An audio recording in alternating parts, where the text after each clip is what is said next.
Pastor Jamal Bryant, race hustler, really just an annoying guy, has officially given up on the Target boycott. And black women are absolutely outraged.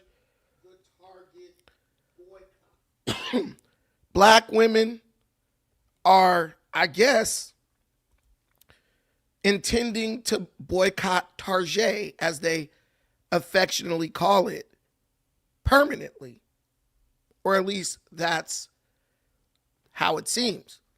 If you don't know what's going on with this story, basically, Target launched this DEI program, this diversity, equity, and inclusion program, which basically meant they would give companies that hadn't proven themselves in the free market an opportunity to sell their items at Target, specifically black-owned companies. And the result of that was black people didn't support it.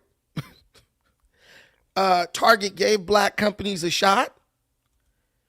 And in the ultimate show of individualism and self-hate, the same black people who boycotted Target, who are boycotting Target now, the same black women, they refused to support the black-owned businesses who Target took a chance on and gave access and space on their shelves. Now, Target did something that goes against the laws of capitalism fundamentally. They gave many companies an opportunity that they didn't really earn, and they really didn't deserve it. And this goes against the laws of free market capitalism. Free market capitalism says that really you're supposed to give an opportunity based on a proven track record, based on sales, numbers, right? Marketing, making sure the company is capable of competing on that stage before they are given access to those markets. Well, Target didn't do any of that. Target assumed, like many of us used to assume before we were initiated, before we came to understand our own people, Target had to learn the hard way that just because you give a black person an opportunity, just because you put a black item on a shelf, overwhelmingly, that does not mean that black people are going to support it, no matter what their mouth does, no matter what they say. Black this, black opportunity, black excellence, black this, black girl magic, blah, blah, blah, blah, blah, blah.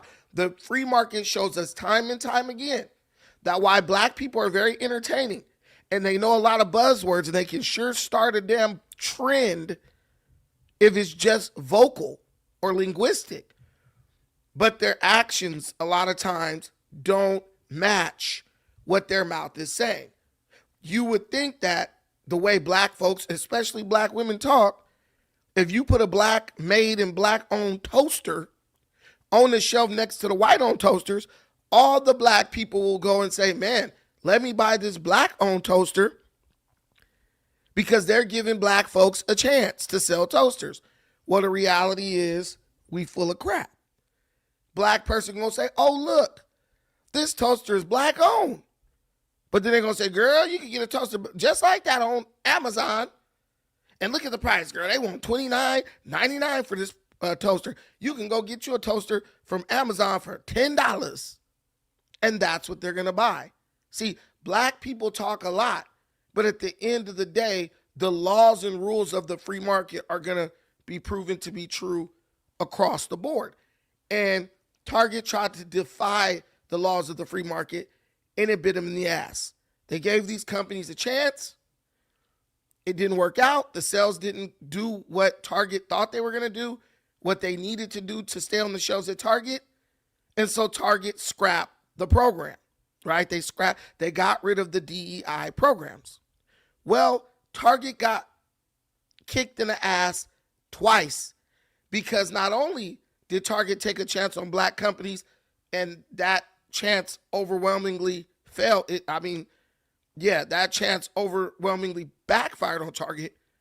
Target actually had to face the backlash from black women for actually just doing what was best for their company, right? Because black women felt like even though Target, the companies didn't do well, their items and products didn't move off the shelves, black women felt like Target should just suck up the loss. Hey, the stuff's not selling, we ain't buying, but we think you should keep it on the shelf just so we can say that you got it on the shelf.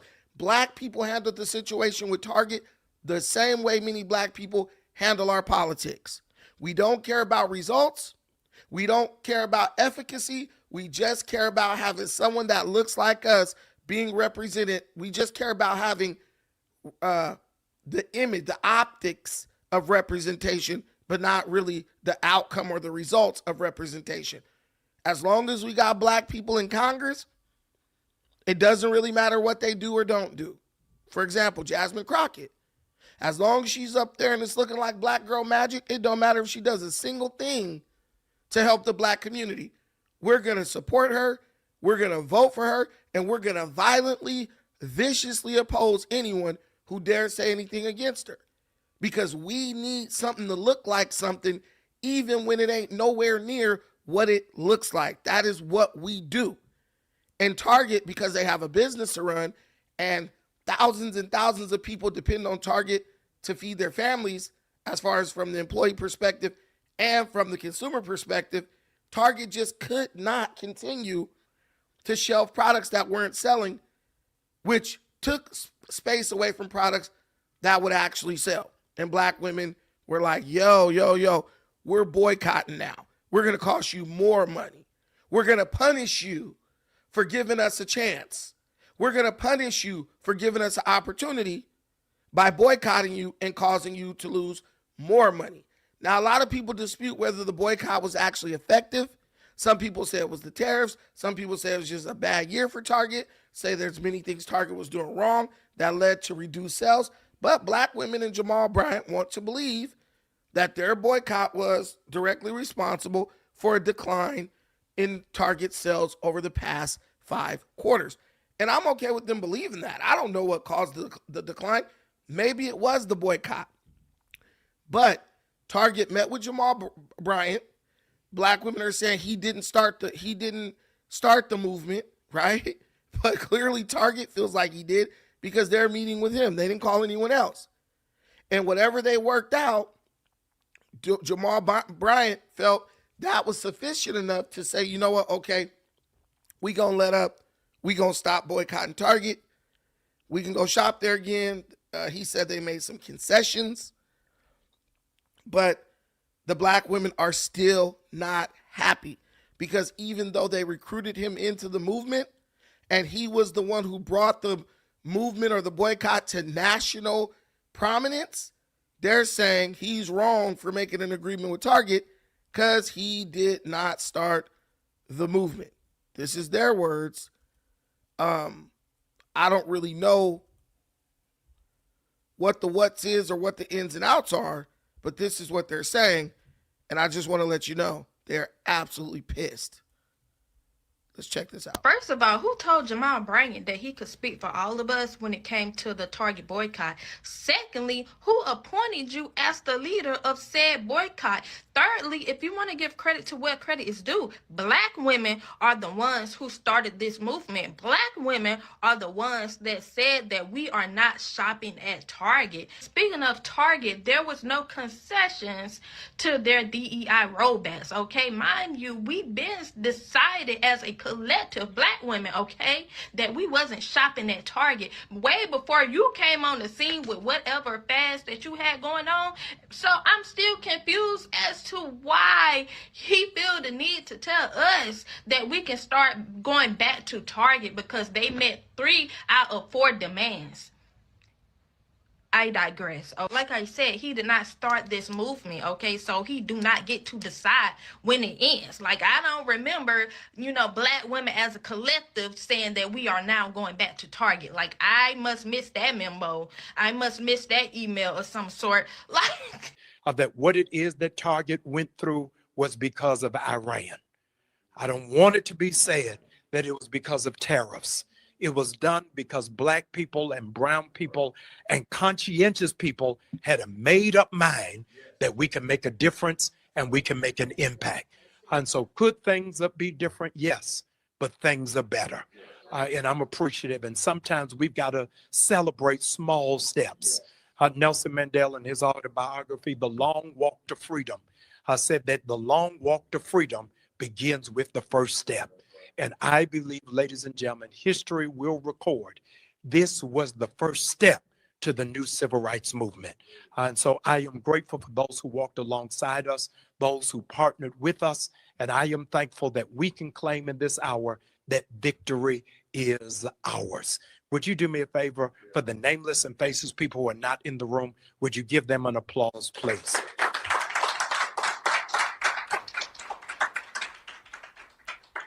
Okay, so the Black women are super mad at Jamal Bryant. They're basically like, Jamal Bryant, how you taking credit for this? You didn't start this movement, blah, blah. You know, the usual crap that Black women do. They do this, you know, I'm not trying to come down on Black women, but they do this whenever they feel like they're not getting the recognition that they deserve. At the end of the day, Jamal Bryant is probably the biggest name amongst them. He has a huge following that can get on the internet and spread whatever he says to like millions and millions of people. He has thousands of people attending his church, and then he has more thousands of people who are watching his church online. So it's very clear and obvious that this guy is the big dog when it comes to this Target boycott or negotiation, right? But the woman is like, he didn't start this movement. Why is he taking credit? My question is this. At what point did Black women want to end this boycott? Because one thing we know about Black women is, and women period, they'll hold a grudge forever. They'll never let some shit go. And many times when you don't let things go like that, and when they don't let things go, it's usually to their detriment.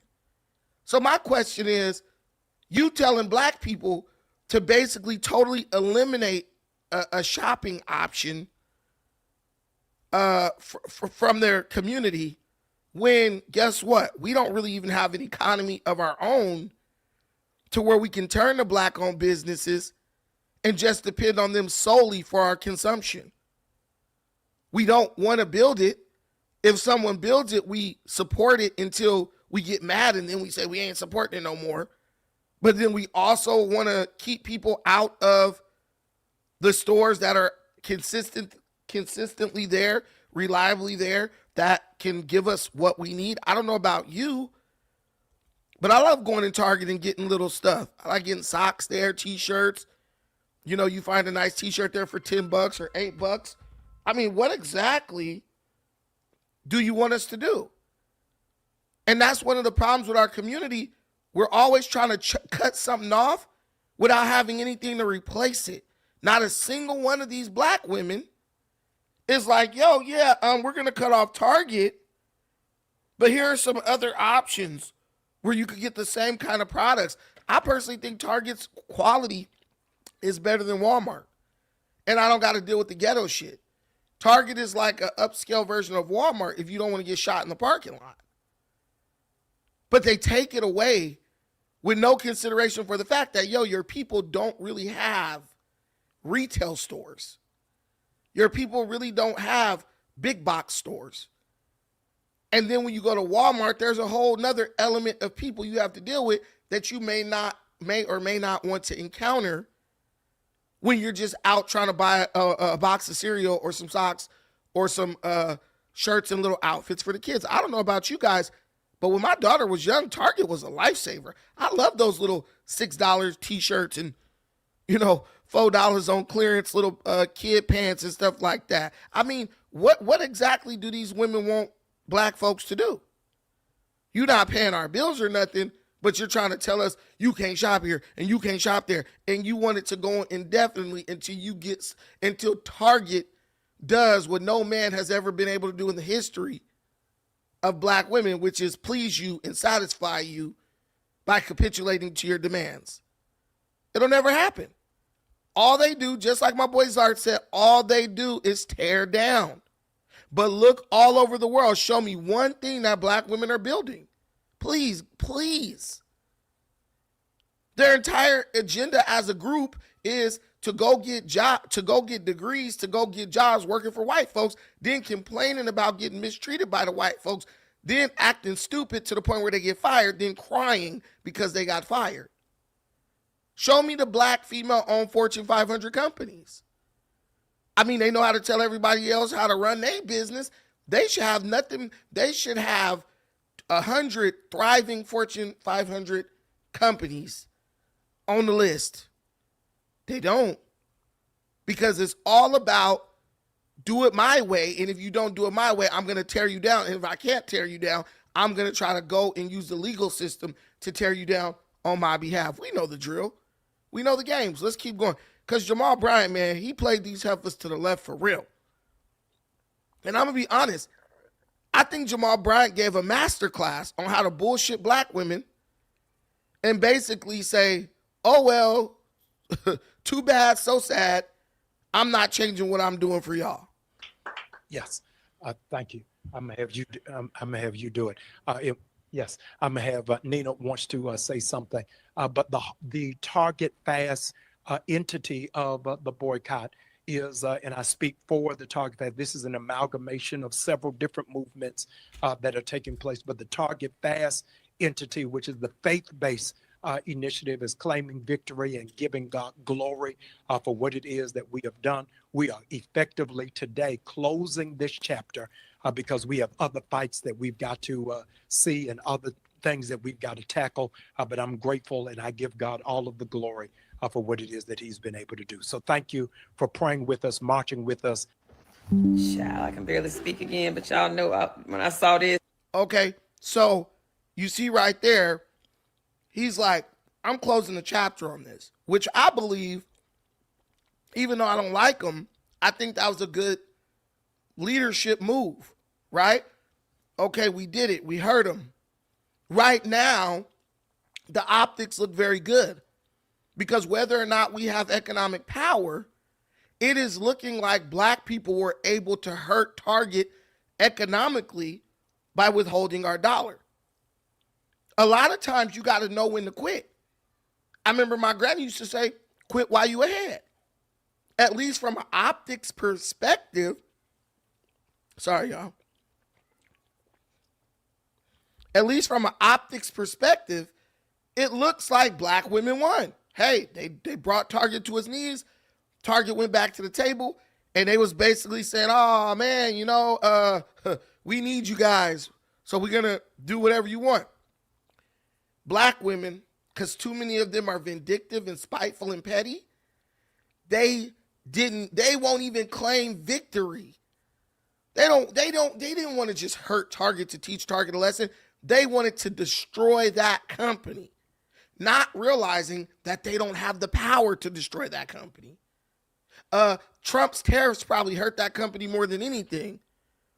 But based on what we can see, it's great optics because the timing lined up perfectly to make it look like black women not shopping at Target really had a major impact on that company's sales for at least 5 quarters, right? So Jamal's like, let's get out of here. It looks good. We can use this. We can add it to our resume. These women is like, hell no. Hell no. We want to keep riding this train. We want to ride this horse till it pass out from up under us and land on top of us, and now we paralyzed. And that's exactly what they're trying to do. And I left, when I saw this, this is definitely something I deem as news. With all due respect, Pastor Bryant, you did not start the Target boycott. Black women did. Therefore, you cannot end it. Don't you hate it when a man comes in after black women have done all the heavy lifting and acts like they spearheaded some shit and they did it, and therefore they can say, okay, they've paid these organizations. Mine allegedly is one of them too. And so that's enough. So that's enough. Whatever these three out of 4 things you got that you decided were enough for people to go back and shop at Target, you're not a black woman, sir. You're not. We're the ones that made Tarjay what Tarjay is. We gave it that name. We made it a safe space for you to come on Saturdays to walk around and browse and spend money that you shouldn't have on shit you don't need and go to Starbucks back before we knew they were genocide books. And so, no, you can't say when it ends. We can. And quite frankly, I ain't never going back to Target, because unless Target told you they about to give 300,000 women, the 300,000 plus and counting black women who lost their jobs because of DEI rollbacks in this country, 6-figure or more jobs, I don't want to hear nothing. See, and this is why female leadership is inept and incapable. Notice what they're doing. They're trying to morph the reason for boycotting. They're changing the reason why they're boycotting. It was about the black companies being taken off the shelf at Target, right? Now it's morphed into, oh, well, you got to give the 300,000 six-figure jobs to the 300,000 black women who lost their jobs because of DEI cutbacks. So what I'm going to do is I'm still going to run up in H&M, who ain't giving black women a damn job. I'm going to still run up in Home Depot, who ain't giving black women a damn job. I'm still going to run up to the Asian nail salon that ain't giving black people a damn job. I'm still going to run up in the black hair store where I go buy my weaves and wigs, who ain't giving a black woman a damn job. I'm still going to go to Albertsons. I'm still going to go to Kroger. I'm still going to go to the Piggly Wiggly. I'm going to still go to the Stratvans. I'm going to still do all that. I'm still going to spend my dollar in all these companies that ain't doing shit for black women. But I want to no pun intended, I want to target and force them to deal with all of the issues that I'm having in my community as a black woman. Boy, I'm telling you, black women approach every single situation the same way they approach relationships. And they will end up in every situation in the same situation they are in when it comes to relationships. People will do what many black men have done, throw their damn hands up and say, I'll go look somewhere else. That's real. You're punishing Target for something that Target didn't even do. And I'm telling you right now, today, the only reason Target is suffering with this is because Target is paying attention to it. That's the only reason. Target should tell these heifers, look, it don't matter. We ain't giving y'all shit. Don't ever come back. And I promise you, they'll be back in Target by the weekend. They will be back in Target by the weekend. Because what I've learned as a man, when dealing with black women, if you ignore them, 9 times out of 10, they'll go away. Or they'll eventually understand that you don't owe them shit, and they'll come around. It's how I deal with the women in my family, women in my relationships, all that. Look, man, it's an open door policy. You can get the hell out or you can stay. And I think that that's the best way to engage with them. Because after a while, they go like they have a serious gripe and like they really want solutions. But at the end of the day, it just turns out, they just want to be petty. They just want to needle you to be petty. That's it. And that's what this like, I ain't never going back unless they give, okay, well then why are you on the internet talking about it then? You ain't never going back, so ain't no need of them capitulating to your demands. And they do it in a very public way because they need the attention. They need somebody to know that they're not coming back. They need somebody to know that I ain't messing with Target no more. Because if no one knows, in their mind, it's like it didn't even happen. I don't care about all this money you talking about. They done sprung around. Because where it's at. My biggest problem with Jamal Bryant is that he centers himself in everything. I thought Jamal Bryant started the Target boycott. I thought he did it with Nina Turner and Tamika Mallory. It was that the women came together, they brought him on to bring the church and, to make it more widespread and national and to have a bigger movement. He does this video where he claims that Target has met their 3 out of the 4 demands and he declares it over. How do you declare something over? You make yourself the face of it. You declare it over and you didn't start it. and the headlines are extremely confusing. You have people asking the very question that you started this off with. Are we boycotting it? Are we not? You have Nina Turner and Tamika Mallory saying, no, they have not met the demand, and they're still boycotting it, while Jamal Bryant, standing in front of a Target sign, is telling you it's over. You didn't start it. It started in Minneapolis. You should have said you're removing yourself from it and it's over for you. But that's exactly what he said. He said the Target fast is the religious aspect of the boycott. He said he's closing the chapter on that. He said he's declaring victory on that. And he's moving on. So you're mad because he's moving on and you refuse to move on. And so you're trying to go at him. They're not even going at Target.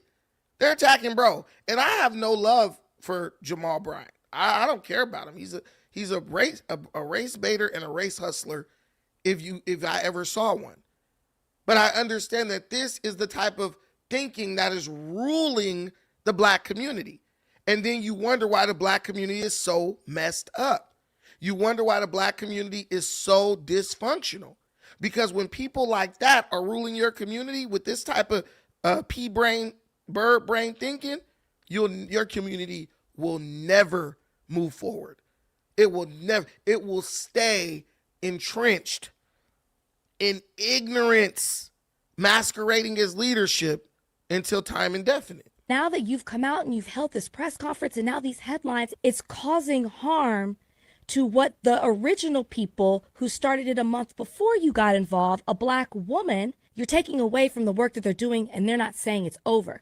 And the further you research into it, they have not met the demands. They have not apologized publicly. This new CEO has not committed to bringing back the DEI initiatives and programs that existed before. They've merely renamed it with something else and said they'll look into the research of it. All they've done is committed to paying out the money that they already promised they would do prior to this boycott even starting. So what is so they agreed to pay money, but that wasn't good enough for these women right here.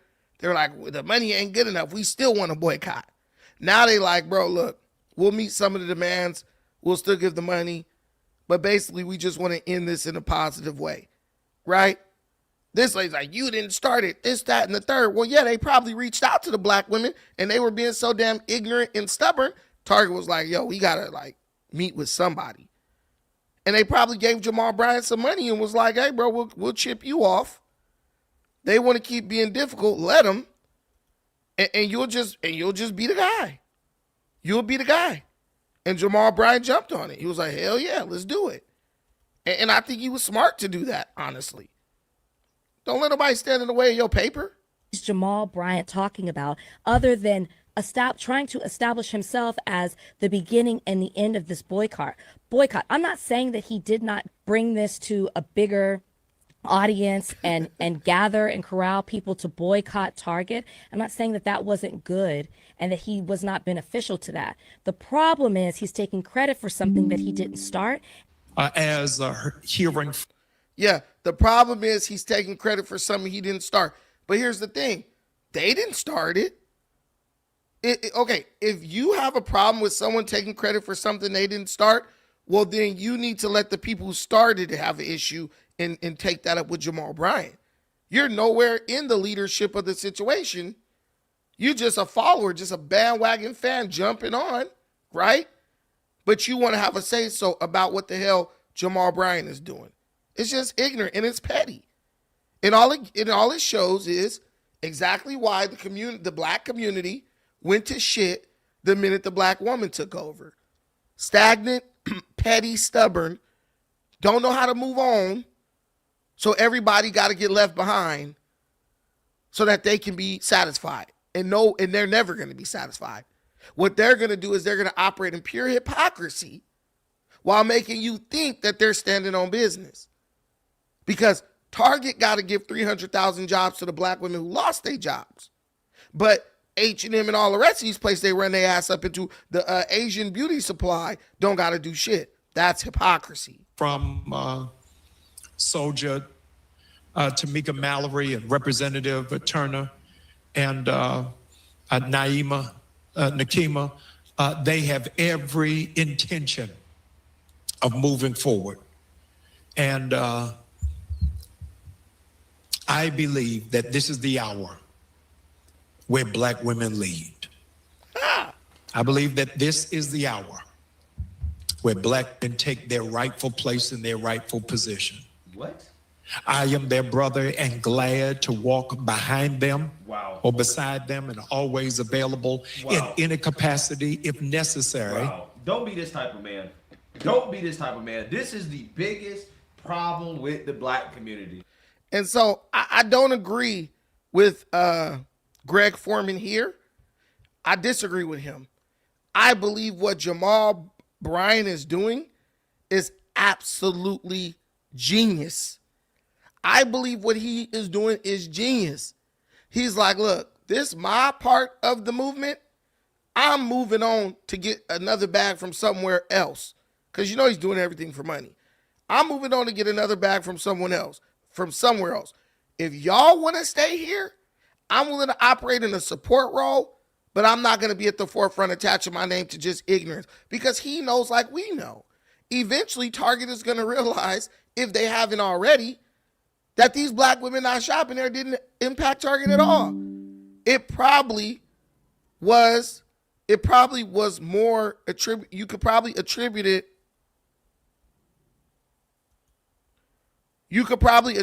more to the tariffs and things like that, and economic uncertainty with the market, than black women simply not walking in Target. Because I'm telling you right now, I was all up in Target in Chicago, in Indiana, and in California, and black women was all up and through Target all year. I didn't see nobody avoid Target for this. So he's very smart, in my opinion. All right, y'all want to keep going? Y'all want to keep being petty and stubborn? Y'all lead it then. And I'll be right here behind you. This is a complete and total clown show, right? This man said it's time for black women to take their rightful place. What does he mean by that? He means as leaders, right? Leading black men, right? The black man is supposed to stand behind the black woman.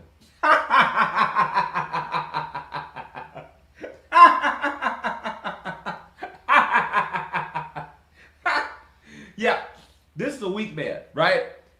Listen, me personally, I don't know about y'all, but I'm just gonna keep it 100 with you, right? I can't allow a woman to lead me, right? Right? It's just Churches and pastors, churches, right? They take their rightful place leading him. Yeah, don't be this type of guy, please. to be able to be a partner. And I would ask that in this hour, that we would in fact take our cues from sisters. I'm glad to be a part of the journey and have been a part of what it is that God has called me to do in mobilizing congregations and churches and pastors all over the country. The real test of who we are is, can you follow when you are not leading? Can you follow when you are not in charge? And I am humble enough to realize that I am graced to be a part of a company of amazing. Hey, Jamal Bryant be butchering words that are like simple.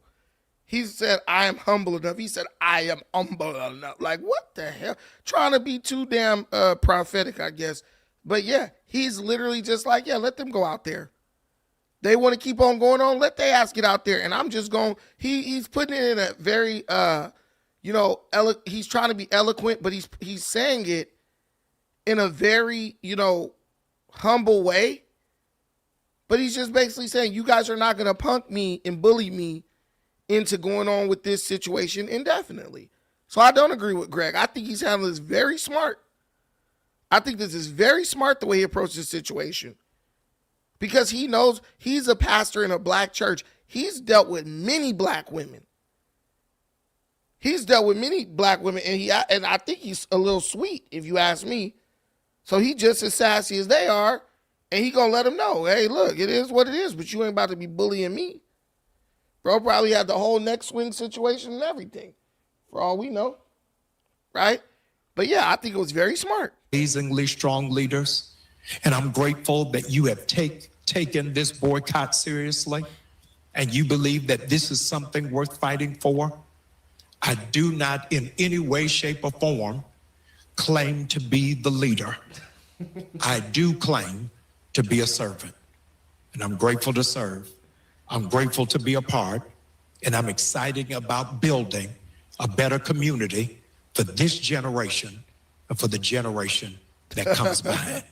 Let's roll up our sleeves and do the heavy lifting. Yeah, so unsurprisingly, Yeah, this guy, I mean, I think, he said in so many words, yeah, I hope I'll be here to be in a background role, but I'm done. And I think Target basically paid Jamal Bryant to like betray these chicks. But I really think the pastors at these black churches really give you a masterclass on how to deal with black women. Use their own emotion against them, get what you can, and then when they, when they get to the point where you can no longer tolerate them, just exit stage left. Do them like their baby daddy's doing. All right, she acting too crazy now. I gotta go. And at the end of the day, what happens? They're left standing there holding the bag. And black women are gonna have to learn. Unfortunately, the ones who don't know already, nobody has to sit here, right, and deal with your bullshit. Nobody has to sit here and deal with your passive aggressive bullying, right? Where you sit up and try to tear me down with your words, and then when I react, you try to play the victim, right? You try to call the cops, right? And Jamal Bryant is just like, yeah, I got y'all figured out to a T. I got money. I got rich. They probably paid bro to become a part of that protest. So he probably got paid by them and paid by Target. And now he's getting on. 100% metamorphosis. Either get on the boat or get your ass left. Pastor Jamal Bryant Target thing because he put out an apology video. First impression? No, thank you. I found his apology, like the whole production, to be very transactional. He put it on his YouTube channel where he's trying to like grow a base so that he can profit from it. So no thanks. Second thing, it felt like he was trying to like all lives matter us, or I have a black friend kind of situation. And the comparisons don't even make sense. Oh, he was trying to all lives matter us. And no, he wasn't. No, he wasn't. The minute he does exactly what they say they want him to do, now is something else. The goalpost is constantly moving. They said, you don't have a right to do X, Y, Z because you're not a black woman. He said, okay, cool. We need to let the black women lead. I'll get behind you and I'll support you from the back. Pause. Now they got a problem with that. Which in my opinion points to the reality of every situation. And if you're a man who has ever dealt with a black woman in any intimate way, you know the truth. What do they want you to do? They want you to lead, but they want you to let them control everything you do. They say they want you to lead, but in reality, they just want you to take the blame. They want you to be the face in case shit go bad, so they can come down on whatever side is winning. It's like a woman when you out in public, right? And a dude say something disrespectful or something. Yeah, your woman wants you to fight him. Baby, you gonna let him talk to me like that? She wants you to whoop this dude's ass. But let you lose that fight. Let you get your ass whooped. First time y'all get in an argument, that's what I do, whooped your ass. Yeah, because she wants you to be the man, right? As long as she can control every single thing you can do. I have female family members like that. I don't help them move. They call me, I don't answer. I don't come to their aid. Flat tire, fix it yourself. Because they only want you to be the man when they want you to be the man. And even when you're being the man, they want to make sure that they can control and dominate on you. And you're like a puppet and they're pulling your strings. That's what they wanted Jamal Bryant to do. We want you to be the face of everything, but we want to be able to control and dictate everything you do or don't do. And he was just like, no, if I'm the leader of the movement, I got my own following. I don't need y'all. I'm going to be in control, and I'm going to say when it start and when it stop. And he's saying it's over, and they're like, no, it needs to keep going. He's like, all right, y'all run it then. And they don't like that. He listed all the Black women in his life that he loves as evidence of him not being able to be harmful to Black women. And that's not really how that works.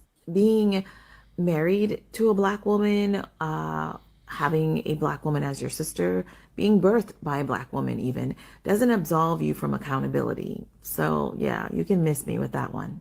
The other thing that just... Yeah, being married to a Black woman, this, that, and the third. Okay, but if he's not married to a Black woman, you got an issue with it. So what are the qualifiers? Where is the safe space for the Black man? It's like when you play that game, the floor is lava. Okay, what's not lava? And these heifers is just like everything's lava because we're going to decide something's lava when we feel like it. Oh, the couch wasn't lava, but now it is. They want to crack the whip and you jump through hoops and shit trying to appease them. And me personally, I'm never going to do that. I'm never going to do that. You guys, any woman I've ever been with, please do not try to control this dude. Please don't even try to tell this nigga what to do.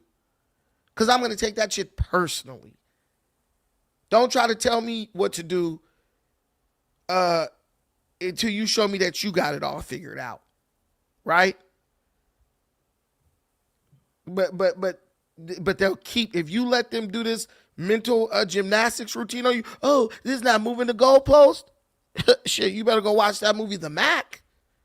You better tell them what it is and what it ain't. Because they'll put your brain in a blender if you let them. And I'm low-key glad Jamal Bryant didn't let them do that. I think bro came like a old school pimp on their ass. All right, then you go ahead and lead, and I'll be back here.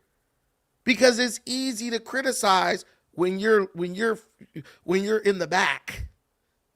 It's easy to criticize when you don't got to put nothing on the line.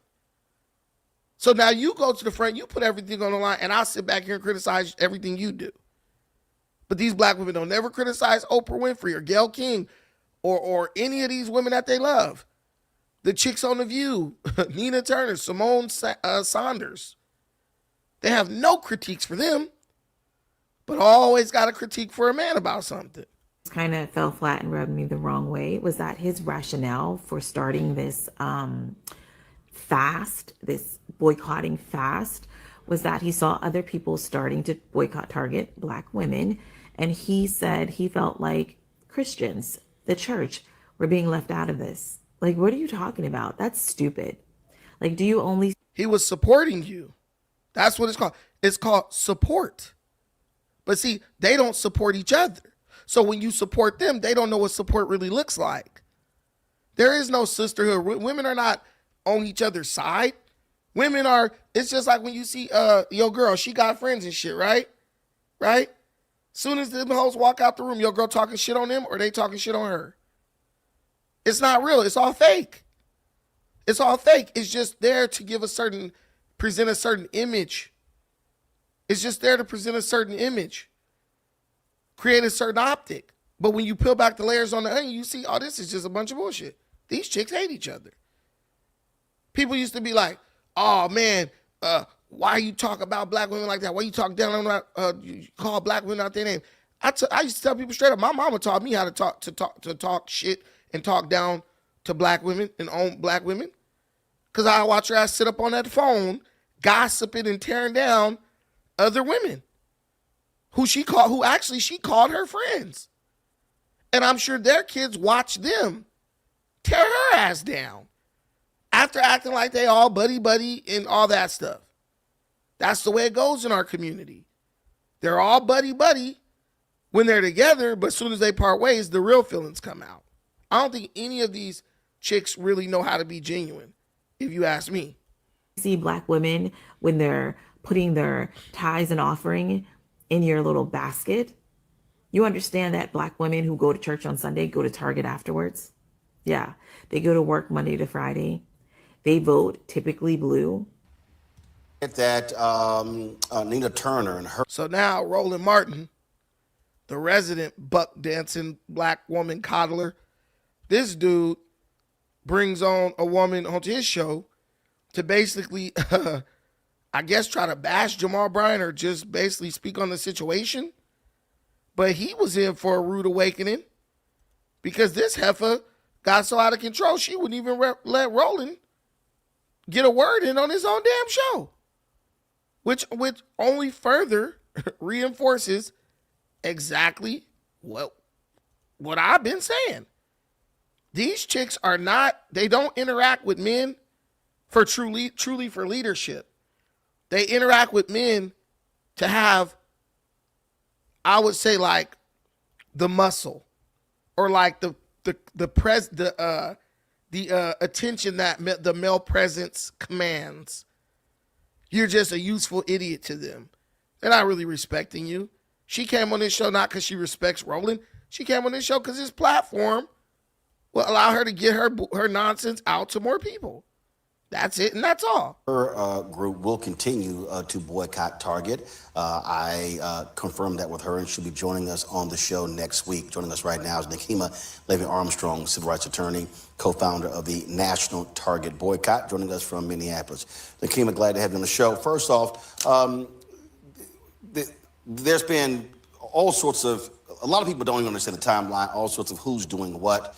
And the reality is, your group called for a boycott in Target, boycott of Target. Nina Turner's group called for a boycott of Target. Both of those commenced on February 1st. And Pastor Jamal Bryant's Target fast started on March 5th, which was initially supposed to last for 40 days and then go further. And so in terms of where, so talk about what has happened over the past year in terms of your organization and this boycott and how. You know, I really can't understand how Roland Martin making all this money, he been on social media for all these years, bro still don't got his sound together. Bro still sound like he's standing in a hallway. They have these condenser mics. That's what this is. This is a condenser microphone. It makes it sound like you're in a studio. You don't hear no echo or nothing because this microphone condenses your voice, right, to make it sound like you're in a booth or whatever. Why am I still hearing all this echo? And bro done paid, man, I don't know if he paid a lot of money for a studio, but why am I still hearing the echo? Have you been marshaling folks nationwide? Well, first, I want to say I feel like I just watched a theatrical performance, and I need a palate cleanse after what I just heard. Yeah, and Jamal Bryant has always been a theatrical guy. He's always been who he is. And they love that, and they clamor to it.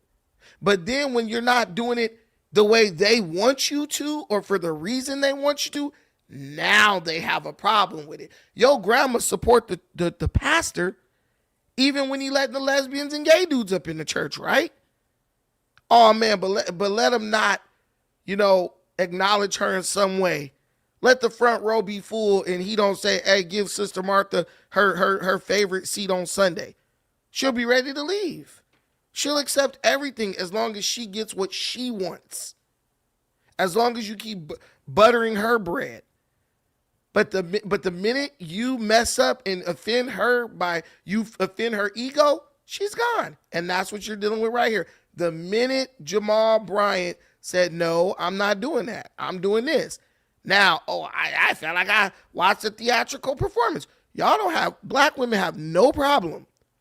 Trust and believe, black women have no problem with a theatrical performance because they sit and watch Jasmine Crockett's theatrical performances and they cheer it on and they vote for it and they support it. They love the entertainment value of all this shit. Which I do not feel is genuine based upon my own experience in dealing with Jamal Bryant. He knew full well what he was doing when he flew to the National Press Club in Washington, D.C. to call a press conference trying to end the National Target boycott.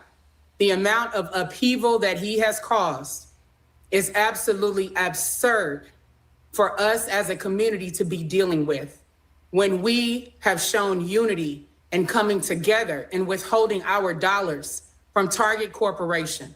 Remember, a company that's based right here in Minneapolis, and all the harm that Target has done. So I am just so deeply disturbed at the actions of Jamal Bryant, not just this week with the foolishness of calling this boycott and calling an end to the boycott and claiming he didn't know what was happening, but from the very beginning, when I saw his attempts to co-opt the work of Black women organizers regarding this boycott, people who live in the Twin Cities, which I specifically conveyed to him as to why this boycott was so important because of the promises that were made after the murder of George Floyd at the hands of the police. And what did he do? He gaslit me when I said, you are trying to co-opt our work. He had a publicist book him on shows like yours, CNN, The Breakfast Club, to peddle a false narrative, positioning him as the leader of this boycott. But it wasn't. What makes it even more. Anyway, all she's basically saying is that she's already had a grudge. She's already had an axe to grind with Jamal Bryant. That's what she's saying. She's just saying, I got beef with this dude from what was going on with George Floyd. But you know what's so funny? And I'm not even trying to defend Jamal Bryant, but where's the axe they have to grind with the Democrat Party? See, the Democrat can fuck over the Black woman repeatedly, constantly, over and over again. And she never has an issue with them. Or she just gets over it, right? But let it be anybody else. Let it be anybody else. And they want blood. They want blood, bro. Let it be anybody else. And these Black women are like, hell no, we're not going to take it. I just don't understand how you could be that arbitrary. Well, I do. I grew up around a bunch of women. I have a bunch of sisters. I actually do understand how they can be that arbitrary. It's in their nature. That's why they're not really qualified, in my opinion, to be leadership over nothing serious, maybe a lemonade stand or something. Or unless they've gone through some leadership training. That's another instance. If they've gone through some leadership training, okay. But just off of their own natural inhibitions and inclinations, hell no. Hell no. Woman gonna lead you up a damn river. And you see it. They still, we in 2026, y'all. They still talking about George Floyd. They're still talking about George Floyd. And you wonder why the Black community is so damn stagnant. Black women who calling themselves leadership are still smoking on that George Floyd pack. Come on, get off his nuts at this point. Get off his nuts at this point. Let the man rest. Move on. Move on. If you had a child in 2020, your kid would be 6 years old right now. And Black women still talk about, and George Floyd, and they petty as hell and holding a grudge. Not a single one of them knew George Floyd or gave a dime to George Floyd family, but they gonna tell somebody that they can't participate or take the lead in something. Girl, you don't control who gets to act like they care about George Floyd. Because you know they don't care. They would have turned on George Floyd's ass when he was alive. Would have walked past him like they didn't even know him. But yeah, so you guys sound off in the comments, whatever. Let me know what you think about that. I just think it's absolutely hilarious how Jamal Bryant from the optics led a successful boycott campaign against Target, and Black women are now mad because though they used him to get what they wanted, they didn't want him to take credit for it. Lead us, but don't take credit for being the leader. It's always like that. All right, guys. So we are here. It is late night. Thank you for everybody who was here. I think we have a goal. Do we have a goal tonight? Yeah, we're asking for our usual $5 super chats if you are inclined to do so. I don't expect much because it's very late, but if we were able to hit the goal, I'd be like, yo, ecstatic. So we have Cash App and PayPal available, pinned to the top of the chat. We also have the super chat feature at the bottom right-hand corner, right next to your chat bar. But because we're here and it's just been an hour, and we usually tend to go a bit more than an hour, I want to talk about this situation with Cuba. Cuba's leader, the communist dictator, Miguel Diaz-Canel, announces that he is officially in negotiations with the United States of America. A very unprecedented, unforeseen move, which in my opinion makes me believe that this new Cuban leader is basically looking at the winds of change. He's seeing the tide is turning, and he's like, you know what? I'm tired of being at odds with America. This guy probably wants to stay in power and not be ducking and dodging assassination attempts. So he's like, yo, I'm down. Bro's like, I'm down to negotiate. I'm down to negotiate with the United States. And I love that for him. And I love that for their country. Because the Cuban people are very good people. And they deserve better than what they've been getting. I love this move. Let's tap into this. Let's tap into this. And let me see if I could. Let me see. Hold on 1 second. Let me see what I could. I'm gonna put him next to me because I'm gonna react to this joint. Okay. There we go. Okay, I'm getting it. Boy, I'm learning how to work this technology. Okay. All right, let's tap in. Que en correspondencia. Wait, so what did he say?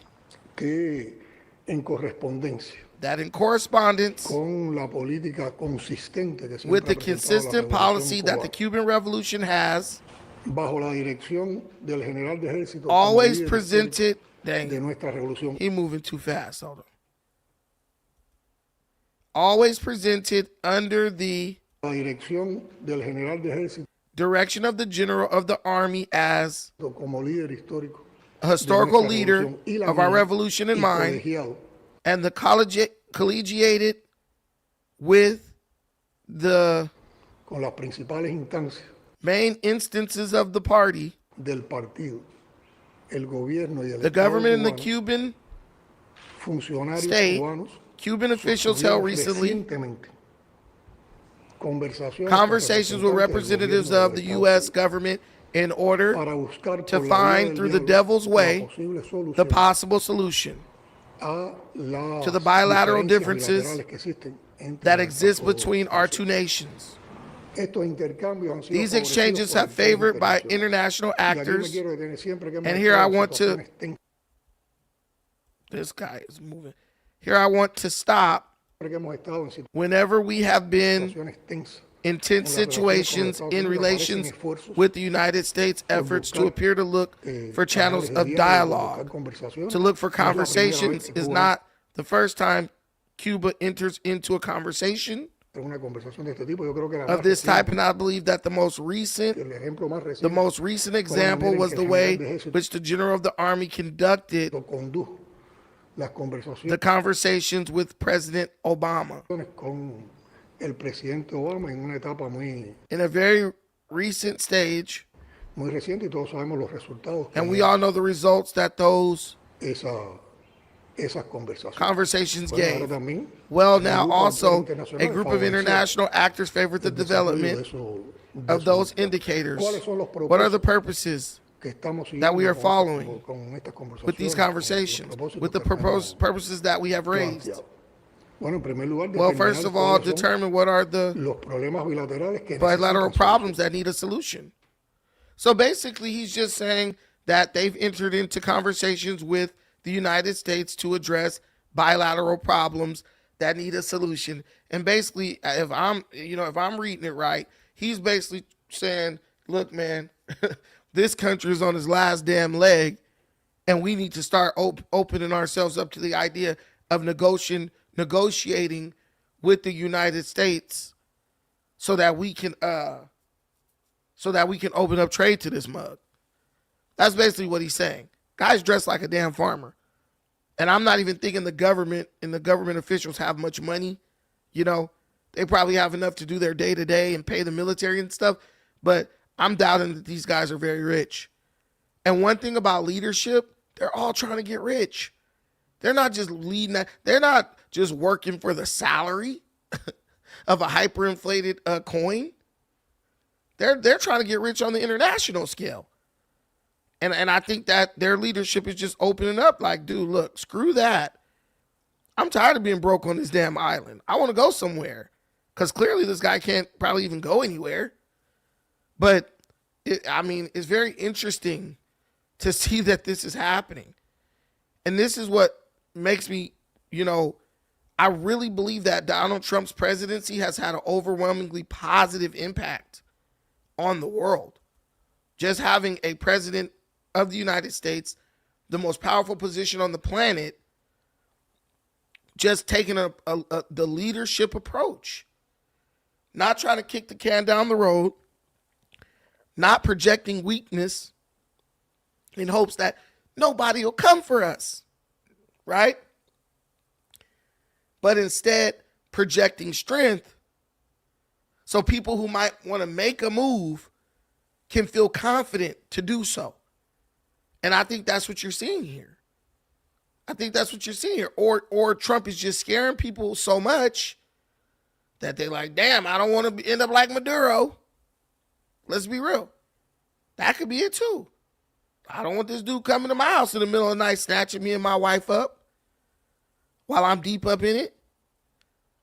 Right? I don't want to be getting walked off in handcuffs and going to Guantanamo Bay to get tortured and waterboarded.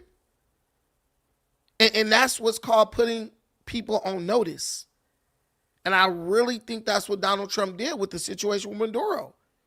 He went in there and got Maduro's ass, and he put the rest of these Latin American countries and these little islands and shit on notice. Look, man, play stupid games and watch the stupid prize that you gonna win when we come up in here and snatch your ass up out of your house in the middle of the night. Trump is not joking around. He's not playing. He's not joking. He's not playing. And they're coming to understand that now. And now, you know what happens? When you see the guy next to you get snatched up, now you want to talk. Because you realize, they got options. They could either, in talking to me, is them being nice. And they show you what them being mean looks like. And now you're like, I don't want to be that guy. I do not want to be that guy. So, congratulations to President Cannell for being a true leader and doing what I think is in the best interest of his country. Because Cuba could be a very powerful ally. They could be a very powerful ally. They're good at a lot of things, especially like their medical industry. But they're going to have to understand that we ain't tolerate. Well, Trump, I don't think is as hard line when it comes to like the elimination of communism and stuff. But even if you have a communist dictatorship, you're going to have to bend the knee to America. You're going to have to bend the freaking knee to America. And that's exactly what's going on with Venezuela. That's exactly what's going on with what is apparently Cuba right now. They're going to have to either get down or lay down. And that's because big Papa Trump said so. It's because Trump said so. And if you don't want no smoke with him, you'll get it together. Okay. So we got another little story right here, which is absolutely diabolical. There are 9 people. This is like probably the first time ever this has happened. There are 9 people who are members of Antifa. Remember when they told us that Antifa wasn't a terrorist group? Remember when they were like, Antifa's not a terrorist? Remember that was the big thing, right? Well, imagine our surprise. Now that the FBI, the DOJ, has found 9 Antifa members guilty Guilty. Brandon, what was they guilty of? You're going to find out right now. Several suspects are now in custody after a Texas police officer was shot in the neck while responding to a call outside of an ICE facility. So it happened in Alvarado, which is near Fort Worth. This was over the holiday weekend, and Jonathan Hunt is following this story for us. Hi, Jonathan. Good morning, Dana. This all played out in the late evening of July 4th outside the Prairieland Detention Center in Alvarado.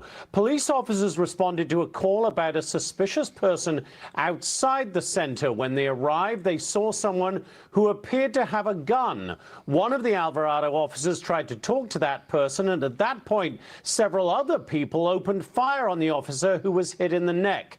He was treated at a local hospital and has since been released. Officers arrested a number of people at the scene. A motive for the attack is still being investigated. But Well, we know the motive. I hate when they say the motive for the attack. They hate the government. They've convinced themselves that our government is fascist, at least whenever conservatives are in charge, which conservatism is the opposite of fascism by a long way. And so they feel like the police are the Gestapo. That's where all the Nazi and fascist rhetoric came from. Antifa. They were the first ones to start that. But they shot a cop in the neck as he was responding to a call, an innocent cop. I got a question to ask you, especially if you black. Can any of you tell me when's the last time the Proud Boys shot a cop in the neck? I'll wait. Better yet, can you tell me how many cops got shot in the neck on January 6th at the Capitol? Tell me how many people Charlie Kirk shot in the neck. I'll wait. These liberals, they're radicals. These radical progressives, they are becoming more brazen and violent by the day.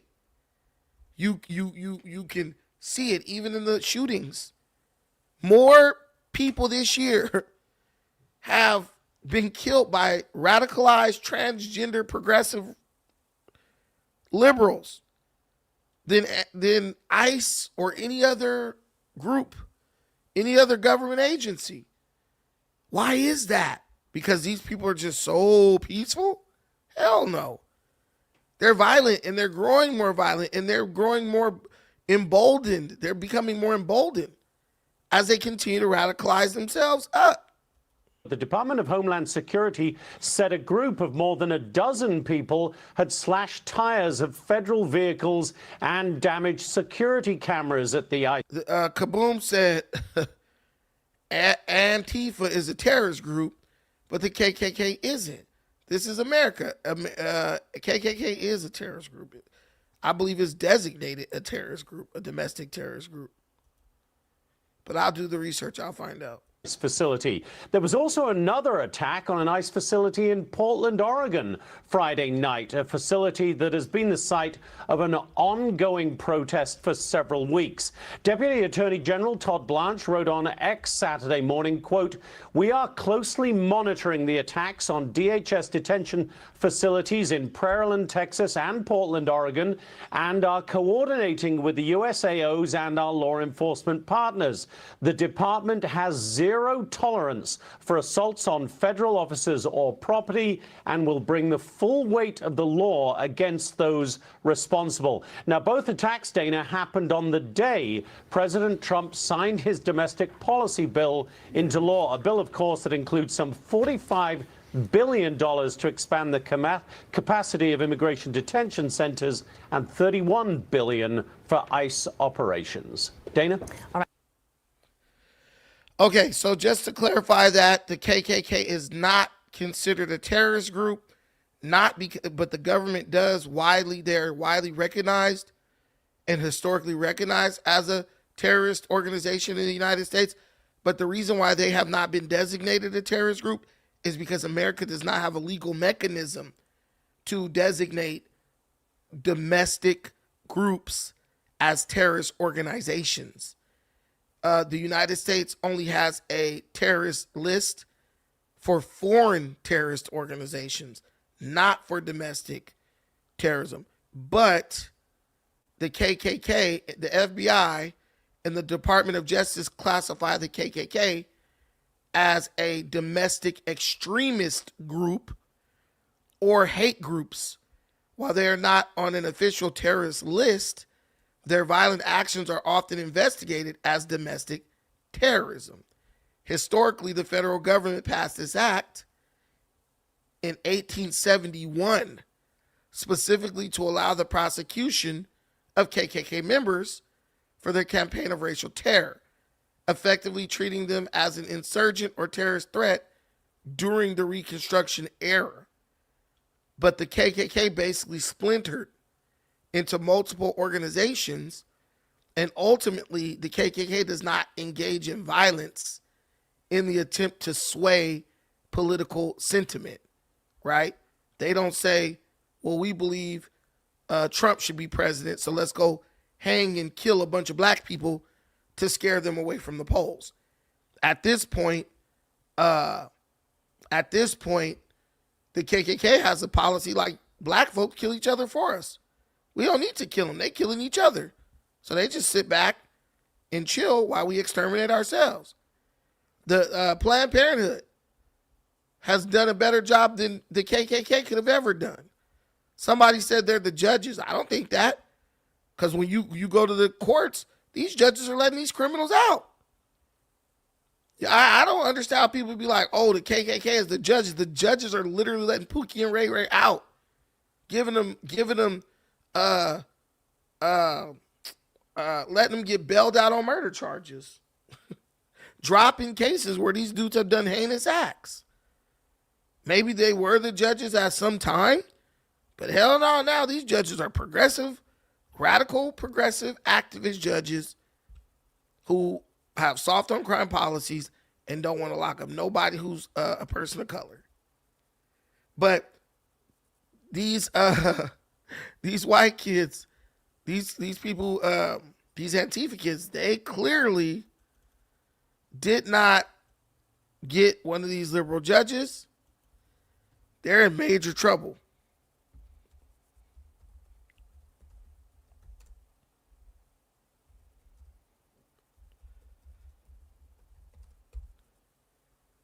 So you guys heard that they basically launched 2 attacks on ICE facilities over the, simultaneously.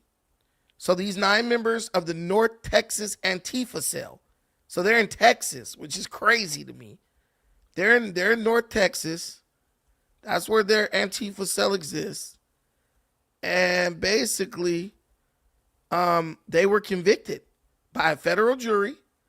The convictions stem from a violent attack on the Prairie Land ICE Detention Center in Alvarado, Texas on July 4th, 2025. So they weren't even on trial for a year. This case is being cited by officials as a significant milestone in the legal treatment of Antifa-affiliated individuals.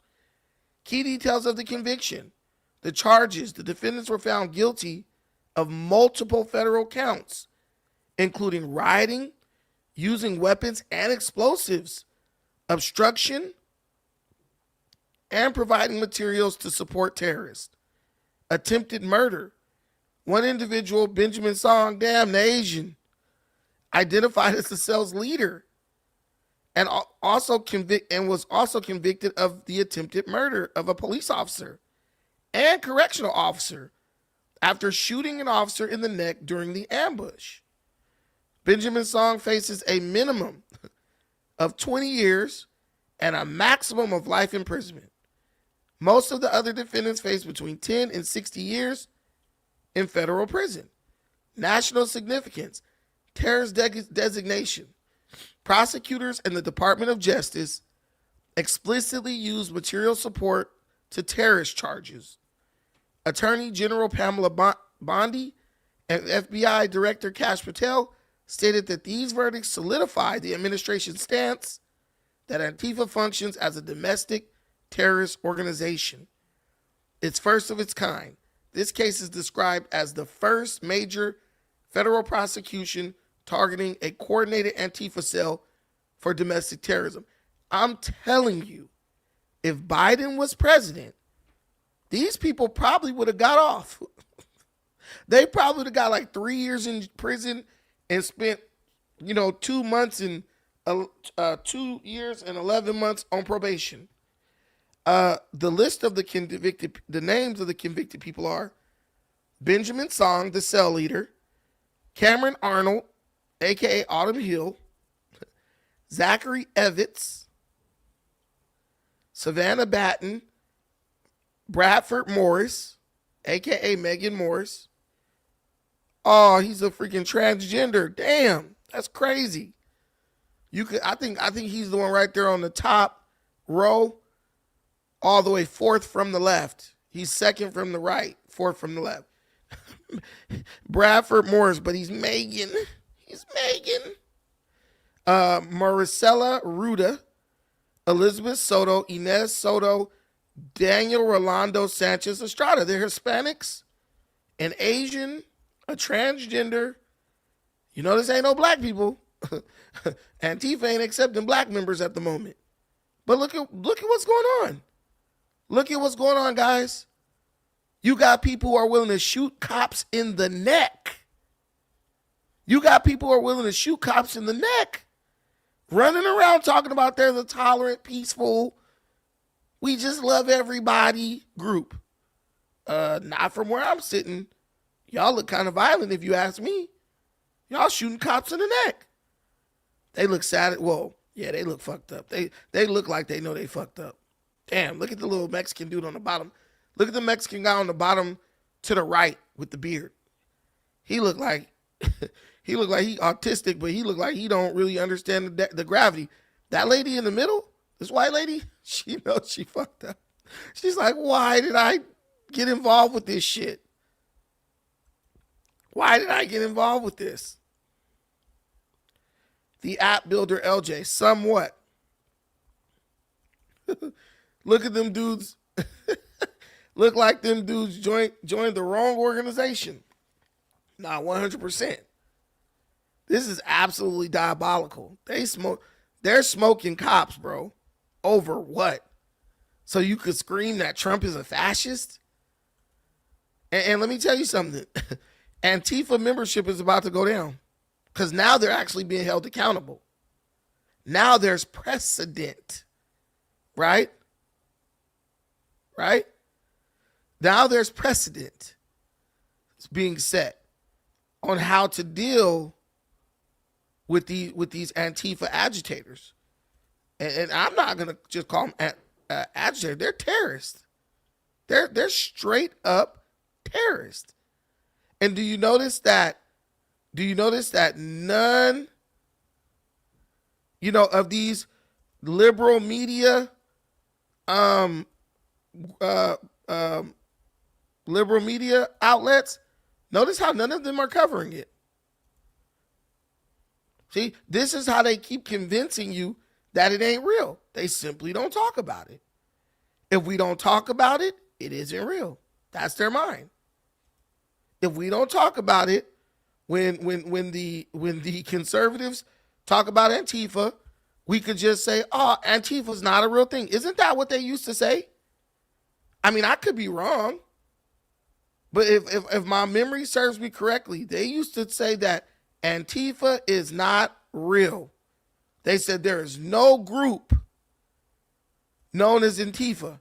They said Antifa just stood for anti-fascist, but it was not an organization. Apparently it is. There's no Antifa. This is an entirely imaginary organization. There is not an Antifa. Like, I don't even know what Antifa is. There is no group. It's not even like far-right groups like the Proud Boys and Oath Keepers. Compared to right-wing extremists, Antifa-linked violence is rare and limited. It isn't an organization. It is in many ways mythology. It's not like the Proud Boys or the Oath Keepers, sort of defined terrorist organizations with leadership that leads violence. So it's not like the Oath Keepers or the Proud Boys, right? Well, she's right, because the Oath Keepers and the Proud Boys haven't killed any cops or even attempted to kill cops. Isn't it crazy how everything they were saying wasn't true is turning out to be true? Isn't it crazy how everything the mainstream media said was not true is turning out to be true? This guy right here, this guy, second from the right at the top, I forgot his name, but this guy was just on his live stream talking about how the election in 2020 in Georgia was stolen. He's a straight progressive liberal mouthpiece. I forgot this guy's name. If you guys know this guy's name, remind me of what his name is. This white guy right here. He's literally been on his live stream doing the numbers, pulling up the evidence, showing how the election in Georgia was stolen in 2020. And remember, if Trump took Georgia from Biden, he would have won, right? This guy, straight liberal, always on Morning Joe. He's always on MSNBC or MS Now all the time. He is now admitting that the election was stolen in 2020.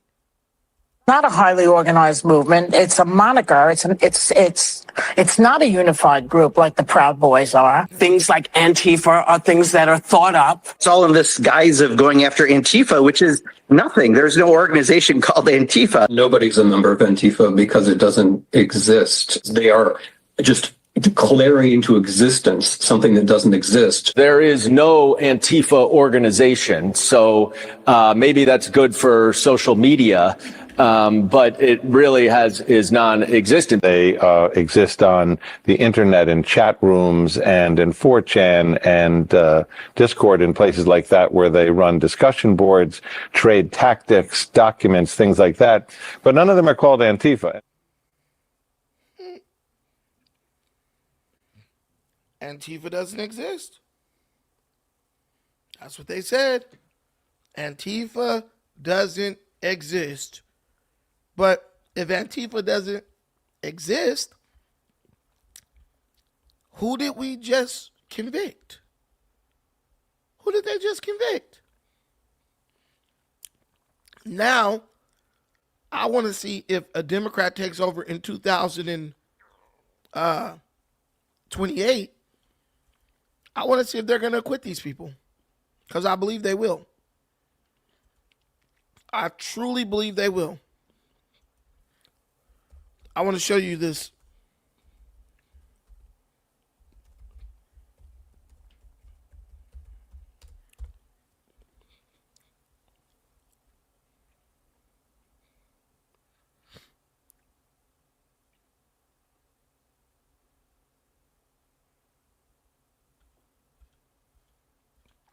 Damn, I want to know that guy's name.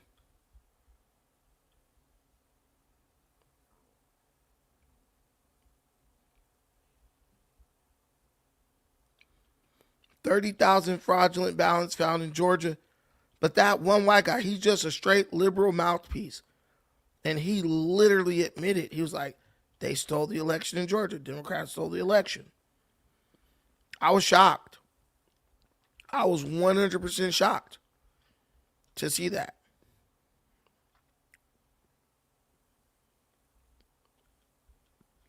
But I couldn't find it. Maybe I'll talk about it tomorrow.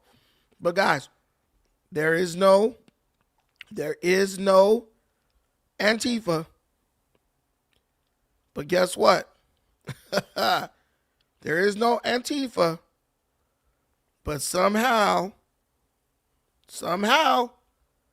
we just convicted 9 members of the Antifa group that does not exist.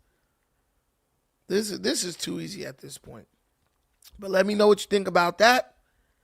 I'm sure you guys all have interesting opinions on it.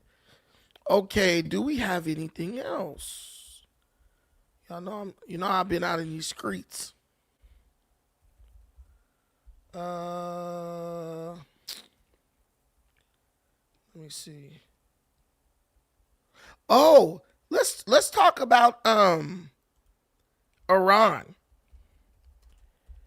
They are okay.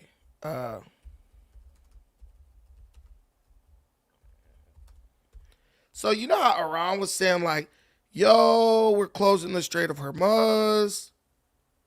There can be no transport through, all this stuff. Well, apparently, Iran is backing off of that stance. Because according to reports, they are now opening up. They're opening back up the Strait of Hormuz. They're saying that they're going to let people go through. Iran just allowed the Indian ships to pass through the Strait of Hormuz after China and Russia. Iranian ambassador. So Iran is backing off their closure.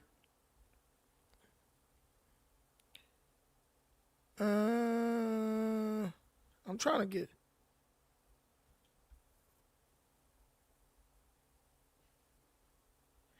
I'm trying to see if I can. I think I can use this right here. So we got a cool video actually of an Indian ship. We have a cool video of an Indian ship going through the strait.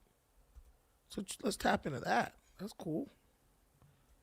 I'm down with OPP. Yeah, you know me.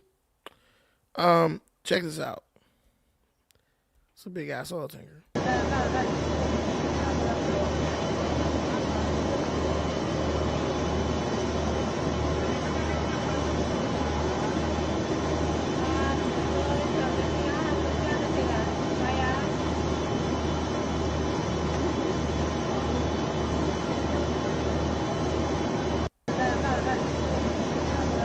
So that was an image of an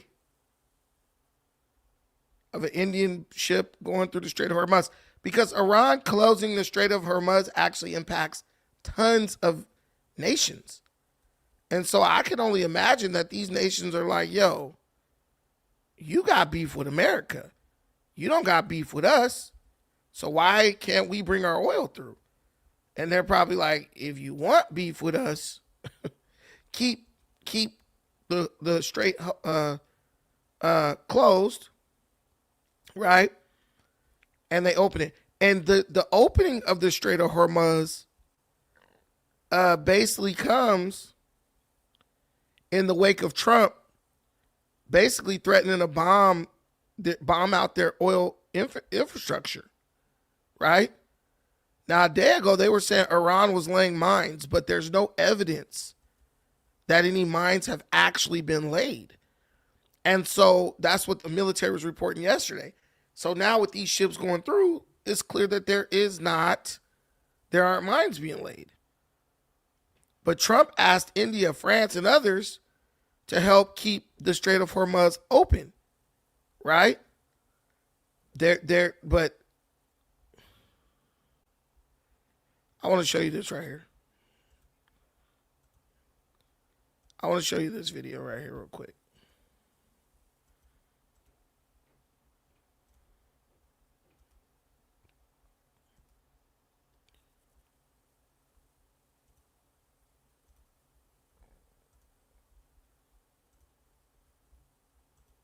The new Supreme Leader, Mujtaba Khamenei, has said that they want to make sure that the Strait of Hormuz remains closed, and now you said that you support freedom of navigation. Can you clarify Iran's position now, what it is, why? I said we are not going to close the Strait of Hormuz, but it is our inherent right to preserve the peace and security in this waterway, and it is our right. As long as the Council fails to discharge its duties, Iran has no choice but to exercise its inherent right to self-defense under UN Charter and international law. Iran fully respects and remains committed to the principles of freedom of navigation under the law of the sea. However, the current situation in the region, including in the Strait of Hormuz, is not the result of Iran's lawful exercise of its right of self-defense. Rather, it is the direct consequence of the destabilizing actions of the United States in launching aggression against Iran and undermining regional security.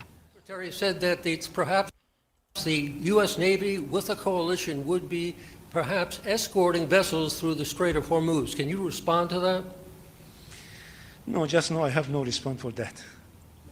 Iran is going its inherent right to preserve the peace and security in the Strait of Hormuz, and it is our responsibility. Right. So the Strait of Hormuz is considered international waters. So Iran has no right to close the strait. That's what people have to understand. They have no right to close the Strait of Hormuz. But Iran is in a bad situation because if they close the Strait of Hormuz, they could bring the wrath of other countries upon them. Because other countries are going to be like, look, you're hurting us now. You're hurting us now, and we're not going to allow you to basically cause us economic pain. All because you're mad at America. And I think that Trump, people can say what they want to say, but these dudes in Iran are not stupid. They are not stupid.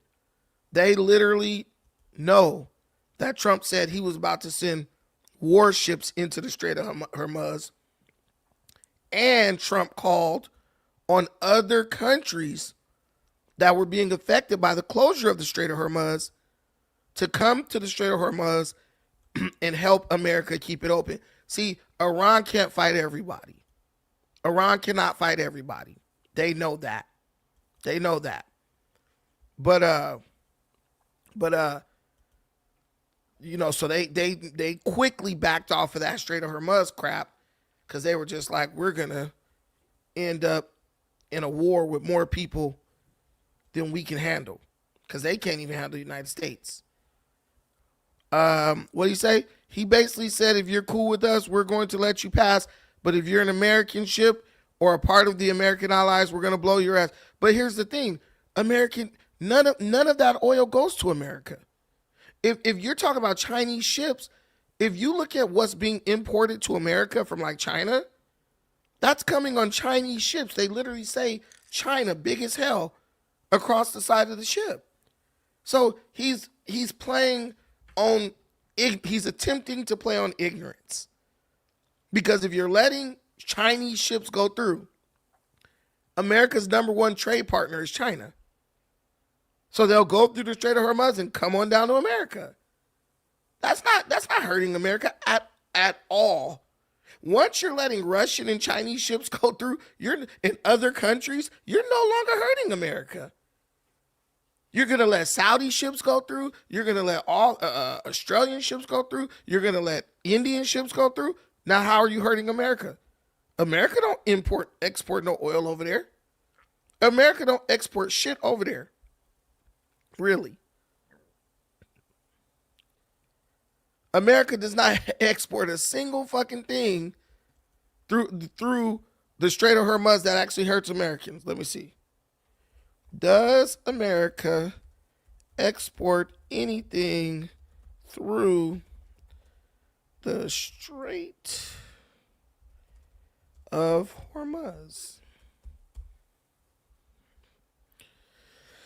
The United States primarily imports rather than exports energy through the Strait of Hormuz, with the route serving as a vital choke point for global oil and liquefied natural gas, LNG, moving from the Middle East to Asia and other markets.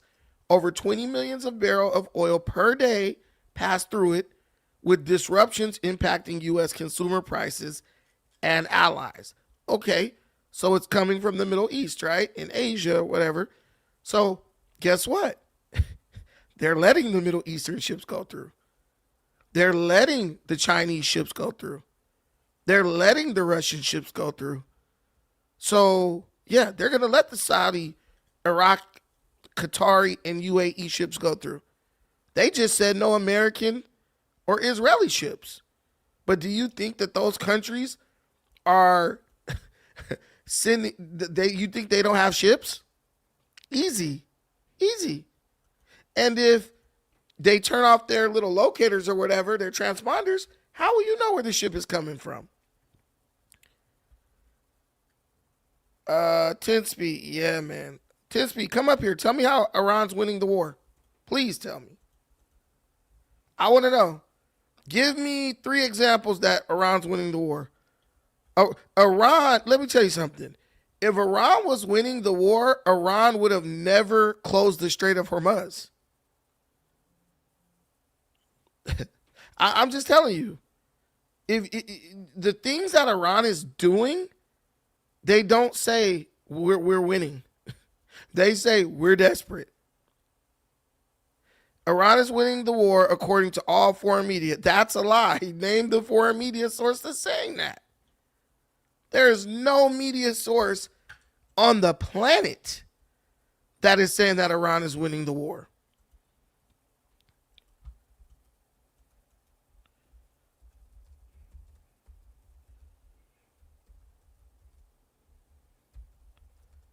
Other than the Iranian media sources.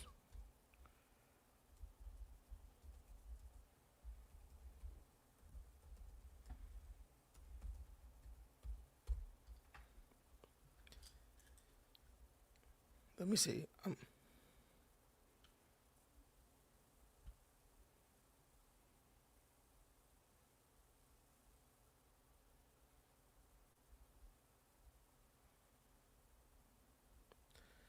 Okay. I'll share this tab. Hopefully you guys can see that. Okay, so as of right now,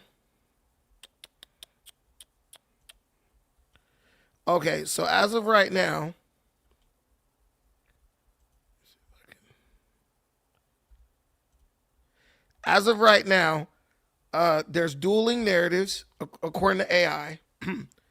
Are any media sources saying Iran is winning the war? As of mid-March 2026, the media landscape presents a divided and complex picture of the war in Iran, with Iran. While the U.S. and Israeli governments claim significant military success, many media outlets and analysis describe a mixed or asymmetric reality where a clear winner has not yet emerged. So no one's saying that Iran's won, but there's some people saying no winner has emerged. Dueling narratives in the media. Official U.S. victory claims President Trump and his administration have publicly declared the war effectively won, stating that the Iranian military assets have been totally obliterated. Defense Secretary Pete Hegseth has claimed that Iran's ballistic missile production is functionally defeated. Media analysis of Iranian resilience. Outlets like the Australian Financial Review argue that despite devastating airstrikes, the Revolutionary Guard's kill chains remain intact.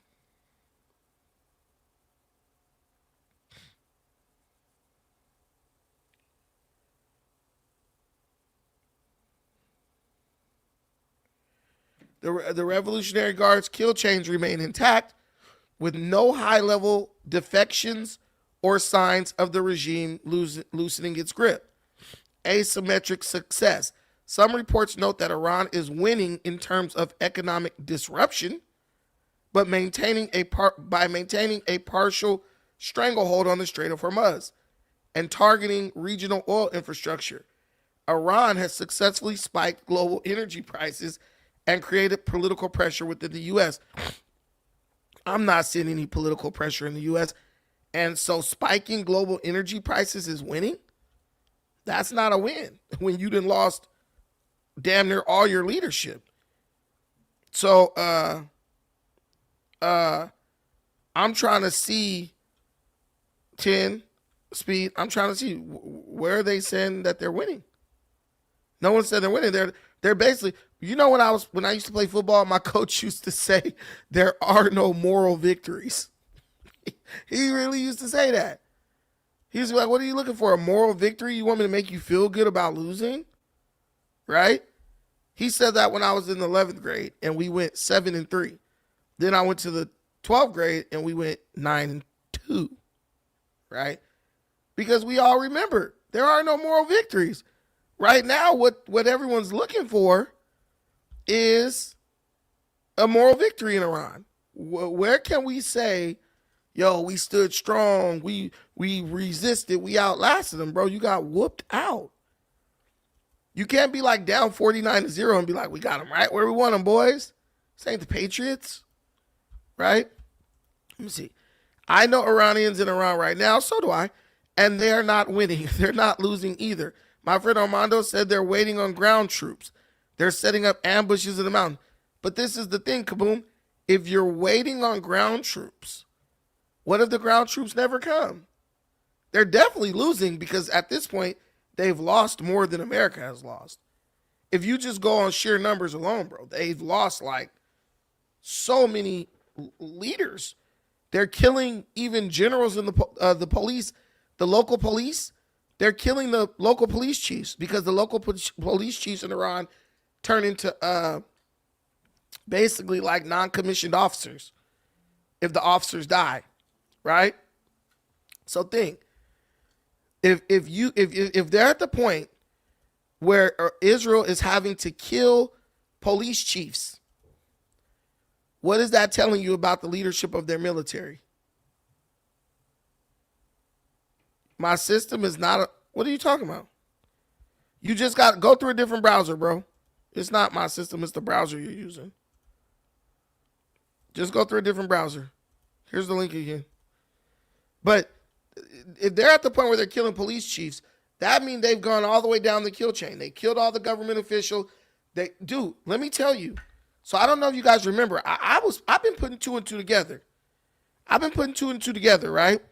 Remember when the guy got on TV and he was apologizing to the remember when he was apologizing to the other countries for shooting at them, for firing at them? And he was like, you know, our troops, they didn't have any leadership. So our patriots, they just started shooting indiscriminately. Do you guys remember that? For those of you in the comments, give me a one if you remember when the guy, he was like the new leader or whatever, he got on the camera and he was like, I'm apologizing, right? I'm telling you how you can come to a conclusion. You don't need to be, no, it's not all over the media. Give it to me. Give me the links. I'll click them. Listen, they gave away the reality, right? The reality of the situation. Right? Armando and his regiment are going to dehydrate. Facts. No, I don't want to, listen. Look, here we go. Remember, Brandon, the Trump administration said they destroyed Iran's nuclear program months ago. That was found to be untrue. That's fine. You mean they're nuclear? That's fine. That has nothing to do with what we're talking about right now today. I'm telling you right now today, Iran basically admitted that what the United States was saying was true. I'm not making this up. I'm about to show you right now. They admitted it. I want to say it was right here. Okay. Let me see if this was it with this guy. He literally admitted. Is this it? No, this guy. I think it's on this one. Hold on. Because the guy, he was sitting down in a chair and he admitted that, yo, our guys lost like all their leadership. And so they just started shooting randomly into the crowd or whatever. It might be this one. Oh, here you go. Look, I want you to listen. And tell me if I'm lying. So remember, the United States was like, we killed all their leadership. Their leadership is gone. They're annihilated. Everybody was like, no, they didn't. They hiding in caves. They're hiding out. This guy right here got on the thing with the picture of Ali Khamenei. And this is what he said.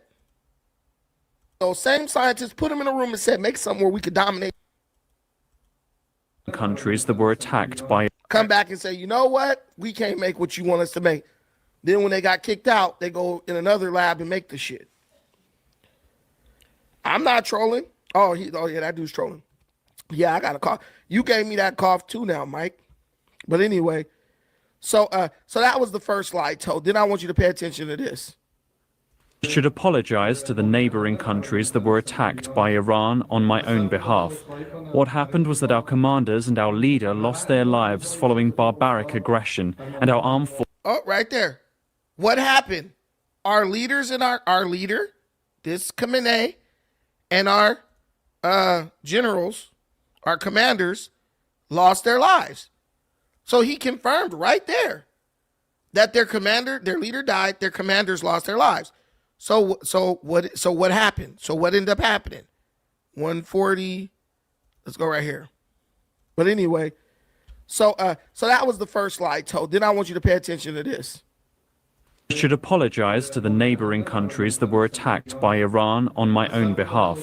What happened was that our commanders and our leader lost their lives following barbaric aggression, and our armed forces, the champions that are sacrificing their lives to defend our territorial integrity, fired at will because their commanders were absent and did whatever was necessary. Okay. So the next thing he says that he wants to apologize to the other Islamic countries that Iran fired on. And what he said was the soldiers just were firing at will because their leaders were unavailable, right? What does that mean? The United States did successfully kill off the upper part of the Iranian leadership. Because if you have soldiers and you're saying that they just started firing at will because their leaders were unavailable, that means the leaders was dead. So that means that the U.S. Army was telling the truth. And that the Iranian soldiers, because they were not getting no commands, they just start firing. Boom, boom, boom, boom, boom, in all directions. That means that was true, what the government said. It's true that the IRGC doesn't have a leader. And let me tell you, here's where one of the first secret comes in. This is something you didn't know. You are now going to be smarter than 90% of these idiots talking on YouTube. Okay. So what people don't know. So yeah, you can bring up anybody, any news source, anything you got. The leader himself said, yeah, we got our shit clocked. And our soldiers started shooting indiscriminately at just our neighbors because their leaders were absent. That mean they was dead, right? That mean they dead. So that tells me two things. Their leadership died, and the United States has been truthful about the intel that they've been given. Now, why would I go to a YouTuber to get my brain massaged into believing something that is not true when the damn leader in the country, he was the leader while they was trying to find a new Ayatollah, right? He's telling you this happened. We don't need a YouTuber to confirm that Khamenei is dead, because the leadership right there, that leadership, this guy right here, he literally just confirmed it. You know, they got an old saying on the hostro: what's understood doesn't need to be explained, my brother. My question is, why is the black man so obsessed with living in delusion that he rejects the facts that are confirmed by both sides so he can continue to believe what he wants to believe? This is war, not church. This is war, not church, if you know what I'm saying. You know? I mean, it is what it is, right? Ain't no two ways about it. You know? I mean, Hey, I'm just telling you. I know y'all don't like to admit it, but Iran, the United States, Netanyahu and them boys, and Trump and them boys went in there, and they hit him with that P4K.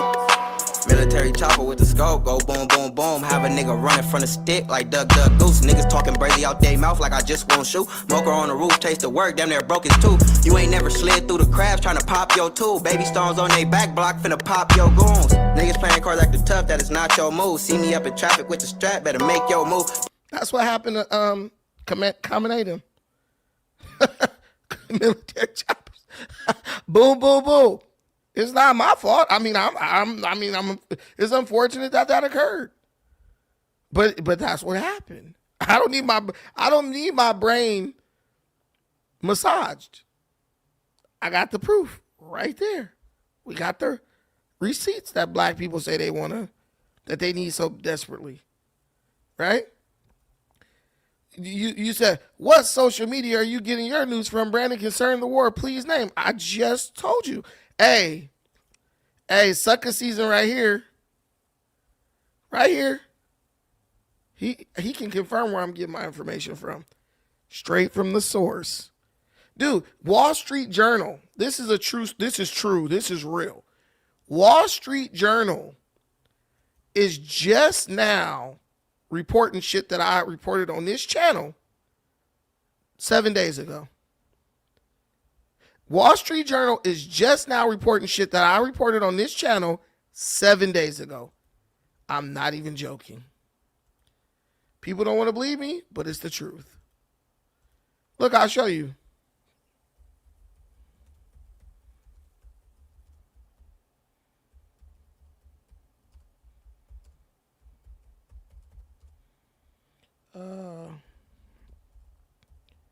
I'll show you.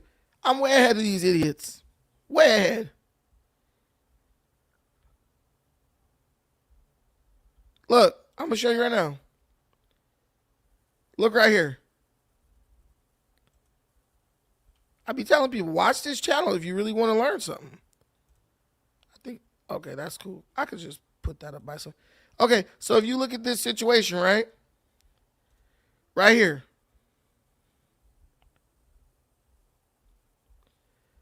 Military.com.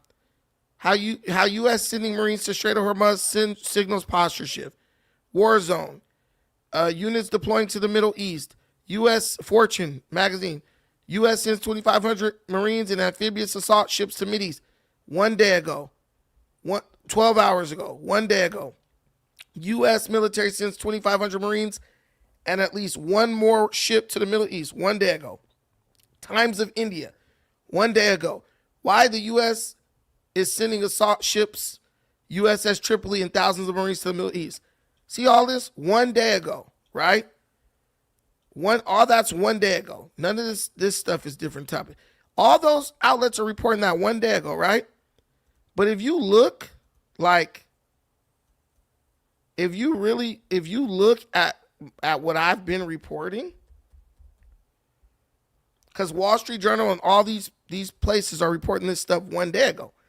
But if you look at what I've been saying, I was reporting this stuff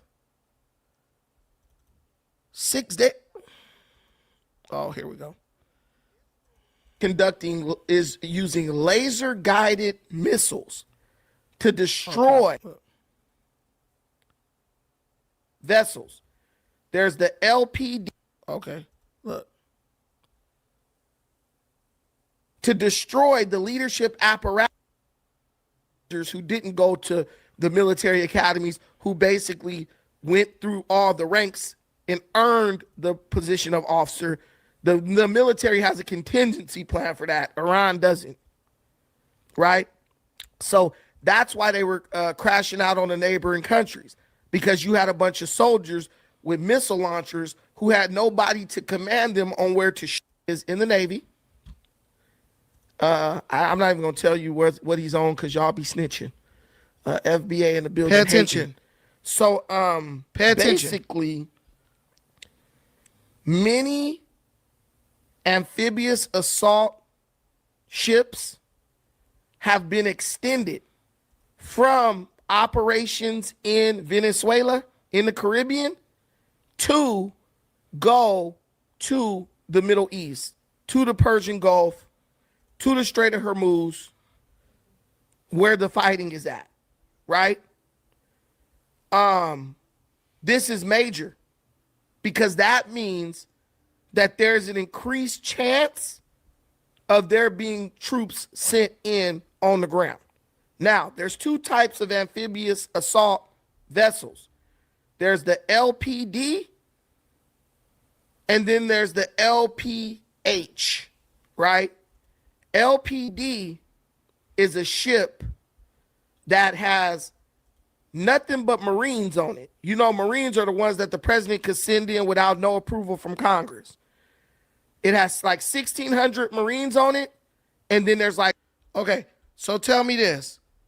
If Wall Street Journal and them boys is just now reporting that today, literally today, why was I reporting this 7 days ago? Let that sink in. Massage your brain with that. Why was I reporting this 7 days ago? You're just hearing about it today or yesterday. I was reporting this about the amphibious ships with the Marines and all that going to the Persian Gulf. I was reporting that 7 days ago. Yeah, now you got to go into stupidity. You sound like an agent now. Bro, you thought you were in a position of debate. You realizing you're not. Now we're going to do what black people do best. Start trying to tear each other down with false accusations. We're talking about the information. You're trying to make it personal with lies. Just be like, bro, I didn't know. That's okay. There's stuff I don't know. But this is what we do. And I try to educate y'all because like a lot of black men think they can't be taught, but you don't get anywhere with the way you're approaching information. I'm giving you facts that I learned because I know people within the military. They give me facts. I bring them to you. Instead of saying, damn, that's a resource for us. We could get ahead of the game with that information.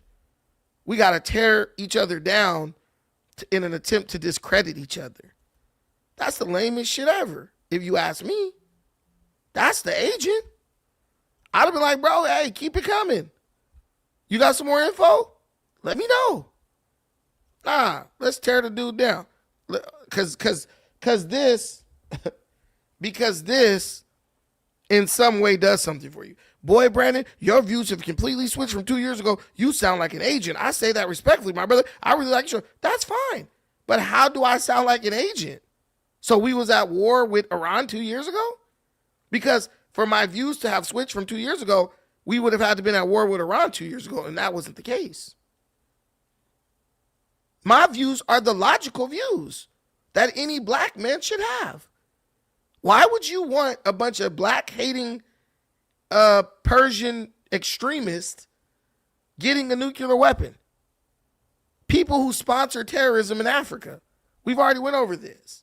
Why would you want a government that is 100% in bed with terrorist groups in Africa, giving them money, giving them weapons, teaching them how to make bombs and all that? Why would you want that group to get a nuke? That ain't no agent talk. That's common sense man talk.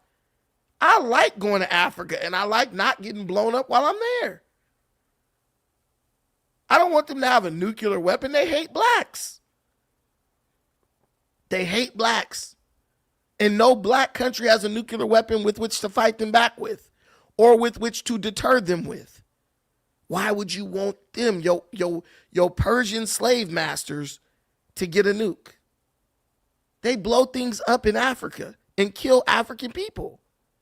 They sponsor the terrorist groups that destabilize the countries. Why would you want to give them a nuke?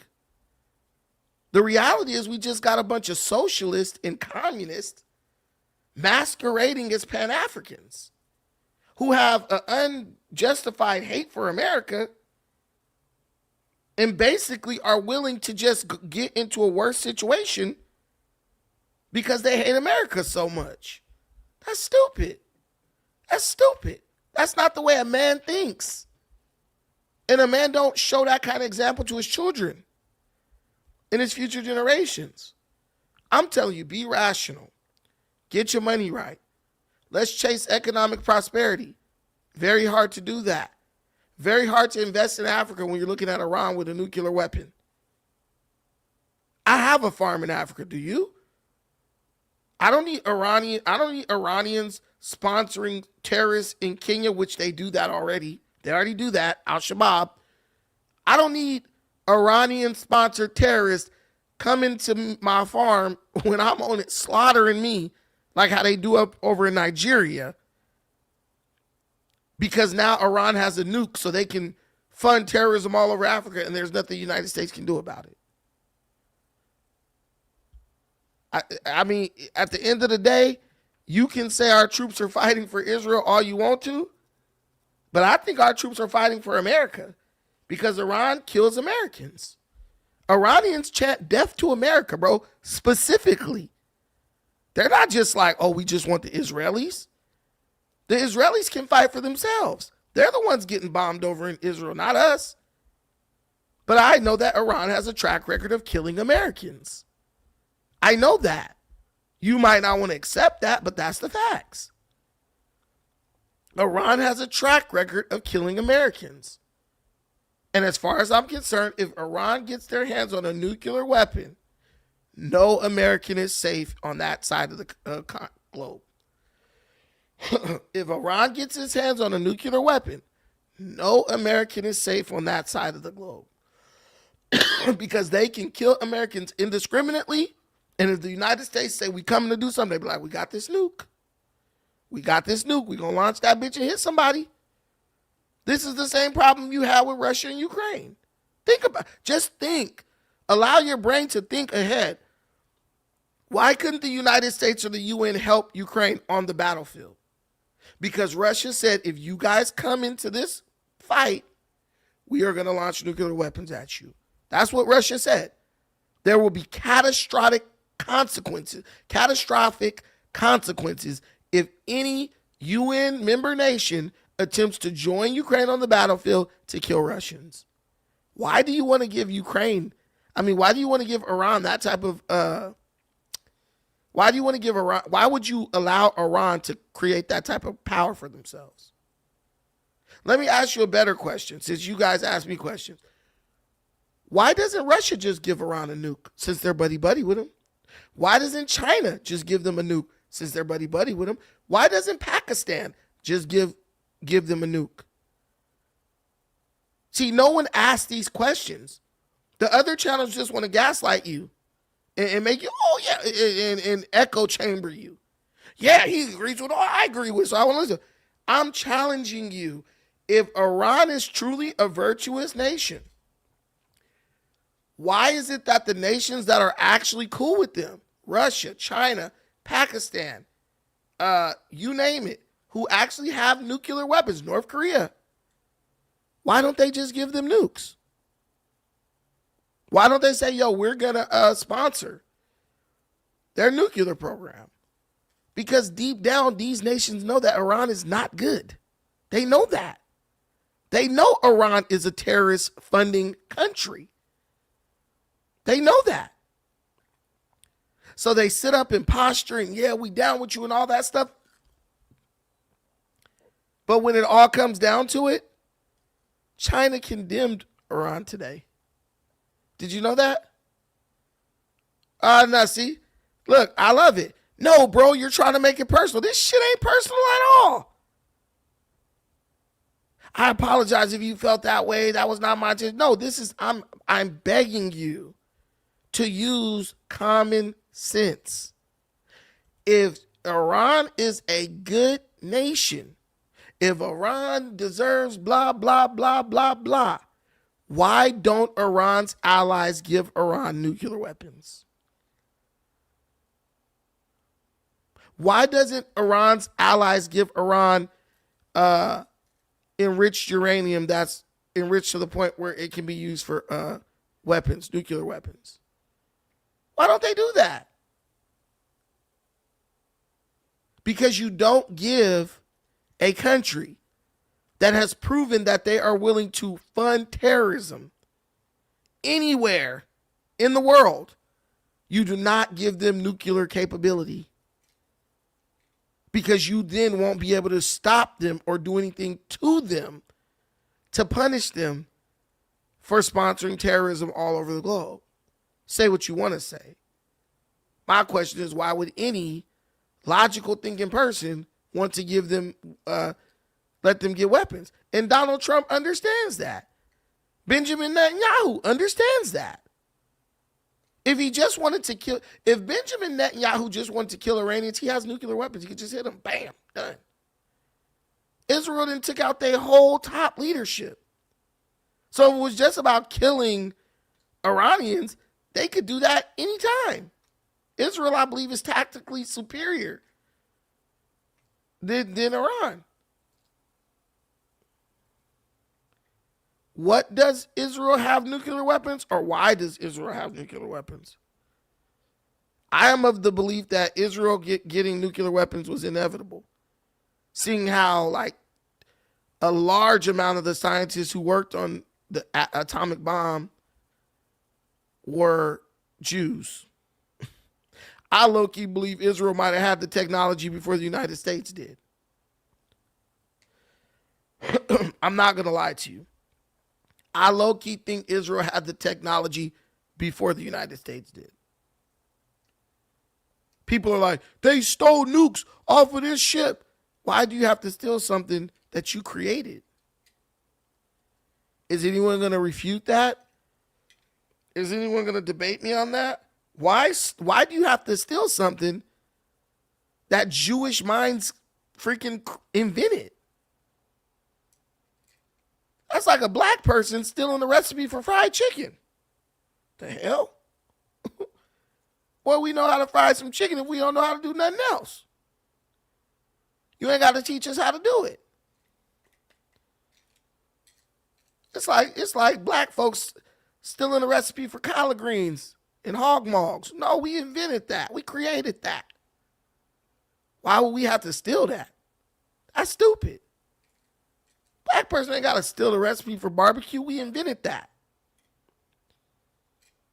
So those questions are like questions I say just chalk it up to the universe, because there's really no logical or it's really a nonsensical question.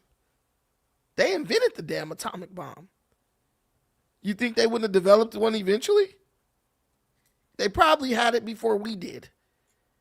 Because they've always operated under this like mindset that everyone's trying to kill them.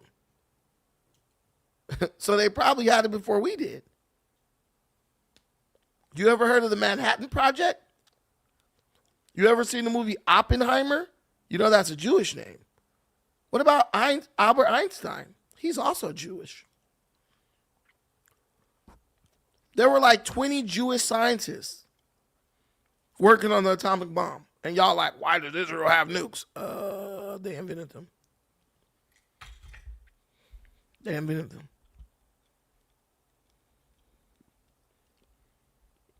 I hope that answers your question. But I just love my channel because you're going to get real answers to real questions. I'm not just going to bullshit and gaslight you. You're going to leave here thinking about things you never even considered. Or at least that's the goal. Man, this camera's hitting tonight. Barely any blurriness. I got to stay fine with these good cameras.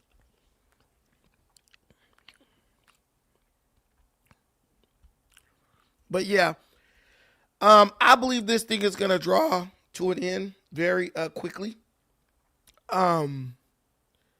I think it's going to be over in the next couple weeks because I just kind of, there are reports. There are reports that many soldiers over in Iran They're saying that a lot of the soldiers are deserting.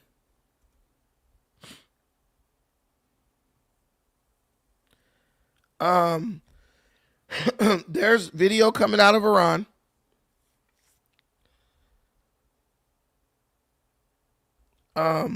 There's video coming out of Iran where they're saying, well, Israel is saying this came out of Iran.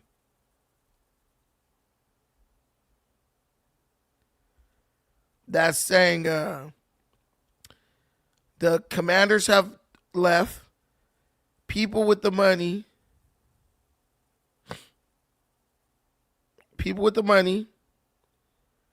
if they have the means, they're gone. And the soldiers are basically like, F this, we're going home. Because they're saying the leadership has took off. So I'll show you this video. This is a soldier. He's a part of the Besiege special forces in Iran. And bro just basically recorded himself. Basically saying like, yo, the leaders are gone. Everyone's gone. And I'm going home. So I'll read it. دفاع از کشور و ملت ایران. ارتش وفاداری به آرمان‌های مقدس مردمی و دفاع از کشور و ملت ایران است. The army's duty is to protect people's sacred values in defending the nation. کشور و ملت ایران نیست. این جنگ بر علیه رژیم خون. The current war against the bloodthirsty, it's a war against the bloodthirsty. Hold on. So he said, the current war is not a war. The current war is not against the Iranian nation. جنگ بر علیه رژیم خونخوار و جنایتکار جمهوری اسلامی. It's a war against the bloodthirsty Islamic regime. 1404 هزاران هزار فرزند ایران را به خاک خون کشیدند. ما سربازان ارتش. We, the soldiers of the National Army, have joined the national movement.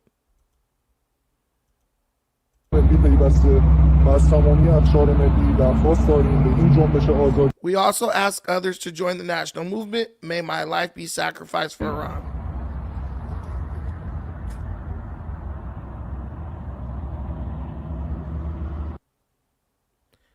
And so he basically burns a picture of Khamenei. So that's one video that's coming out. Right? There's another one, man. Is this it? No, that's not it. Hold on.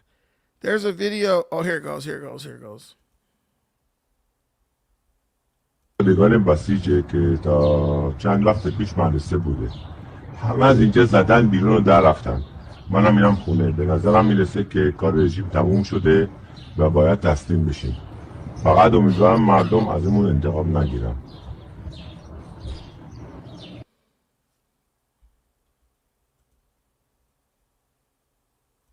So this guy, he recorded himself, and he's like, everyone's leaving. He's like, everyone's gone. Apparently, he was at some military barracks. He's like, everybody took off, and bro was just like, I'm getting in my car and I'm leaving. So there's rumors of desertion. People are sending videos out saying they're deserting. They're out. Tinsby said, funding the Palestinian is funding terrorists. The United States has funded Israel. Have you seen what Israel has been doing to innocent Palestinians? Like starving them, that's terroristic. I don't care. I don't care. Has nothing to do with me. It's not my business. You're like, have you seen what the Palestinians? You're trying to pick sides. I'm not picking a side. I'm picking my side. Just the same as if I'm over here getting beat down by the police. The Palestinians don't give a fuck. What I know for a fact is Palestinians had a chance to get it right. They were given control over the Gaza Strip. They were given control of the Gaza Strip and the West Bank. They had a democratically elected leader. You know what they did? They got rid of him. He died. And they chose to elect a terrorist group as their leadership. That's on them, bro. I'm not trying to sound like an asshole, but that's on them. These are facts. A funny thing facts are. Do you know who Yasser Arafat is?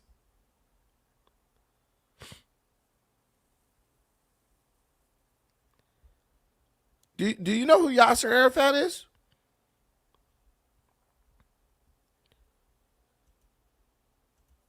This was the legitimate leader of the Palestinians, right?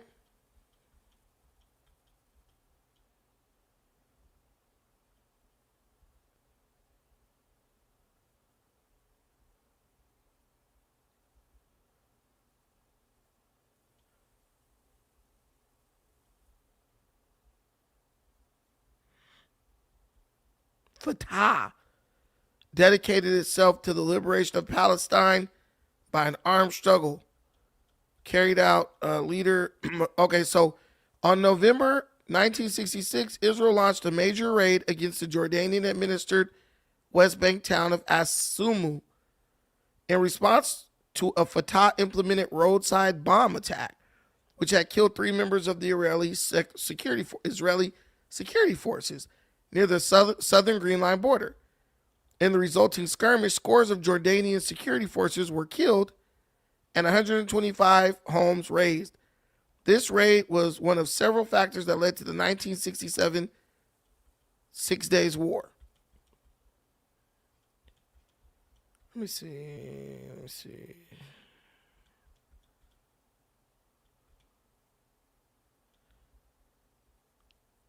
So in 1970, Arafat declared, "Our basic aim is to liberate the land from the Mediterranean Sea to the Jordan River.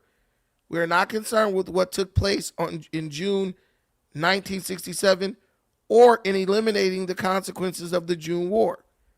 The Palestinian Revolution's basic concern is the uprooting of the Zionist entity from our land and liberating it." However, in early 1976, at a meeting with U.S. Senator Adlai Stevenson III, Arafat suggested that Israel withdrew a few kilometers from parts of the West Bank and Gaza Strip and transfer responsibility to the UN. Arafat could give something to show his people before he could acknowledge Israel's right to exist. So the Oslo Accord. So what you got to understand is Arafat actually worked with the Israelis, right? They made peace agreements and all that, right? Arafat, look, in look at this. In mid-1996, Benjamin Netanyahu was elected Prime Minister of Israel. Palestinian-Israeli relations grew even more hostile as a result of continued conflict. Despite the Israel-PLO Accord, Netanyahu opposed the idea of Palestinian statehood. In 1998, U.S. President Bill Clinton persuaded the two leaders to meet. The resulting Wye River Memorandum detailed the steps to be taken by the Israeli government and PNA to complete the peace process. Arafat continued negotiations with Netanyahu's successor, Ehud Barak, at the Camp David 2000 summit. In July 2000, due partly to his own politics, Barak was from the leftist Labor Party, whereas Netanyahu was from the rightist Likud party, and partly due to insistence for compromise by President Clinton, Barak offered Arafat a Palestinian state in 73% of the West Bank and all of the Gaza Strip. Listen, Palestinians were offered a Palestinian state. They gave them all of the Gaza Strip and 73% of the West Bank. The Palestinian percentage of sovereignty would extend to 90% over a 10 to 25-year period. Also included in the offer was the return of a small number of refugees and compensation for those not allowed to return. Palestinians would also have custodianship over Al-Aqsa, sovereignty on all Islamic and Christian holy sites, and 3 of Jerusalem's 4 old city quarters, Arafat rejected Barak's offer and refused to make a counteroffer. He told President Clinton that the Arab leader who will surrender Jerusalem is not born yet. After the September 2000 outbreak, the second Intifada, negotiations continued, yada, yada, yada, yada. Basically, Arafat was like, screw you guys. they offered them their own state. And they were like, screw you guys. And then he died in 2004, had a big funeral, and the Palestinians was like, yeah, let's let Hamas be the leader. And they've been fucked ever since. I'm being real. Like, did y'all know that? Do any of you know that? That Israel literally offered to make a Palestinian state. And they said over a few years, you guys will go from 73% control of this region to 90% of this area. But they would have had the whole Gaza Strip, could have built an army and everything else. Right? But they rejected that. So you know what? It's like I was talking about the black women with the Target boycott, right? You gotta know when you've won. You gotta know when you've won. And they won in 1996, in 2000. But he said they could get 3 quarters, 3 provinces in Jerusalem under their control. Nah, we need all of Jerusalem. Bro, you can always come back to the negotiating table. But you would have your own Palestinian state, which is what they say they want. But in reality, I don't think that's what they want. They remind me of black women. They want vengeance. They're blinded by vengeance. It makes no sense. It makes no sense, the decisions these people are making. I want to type this in.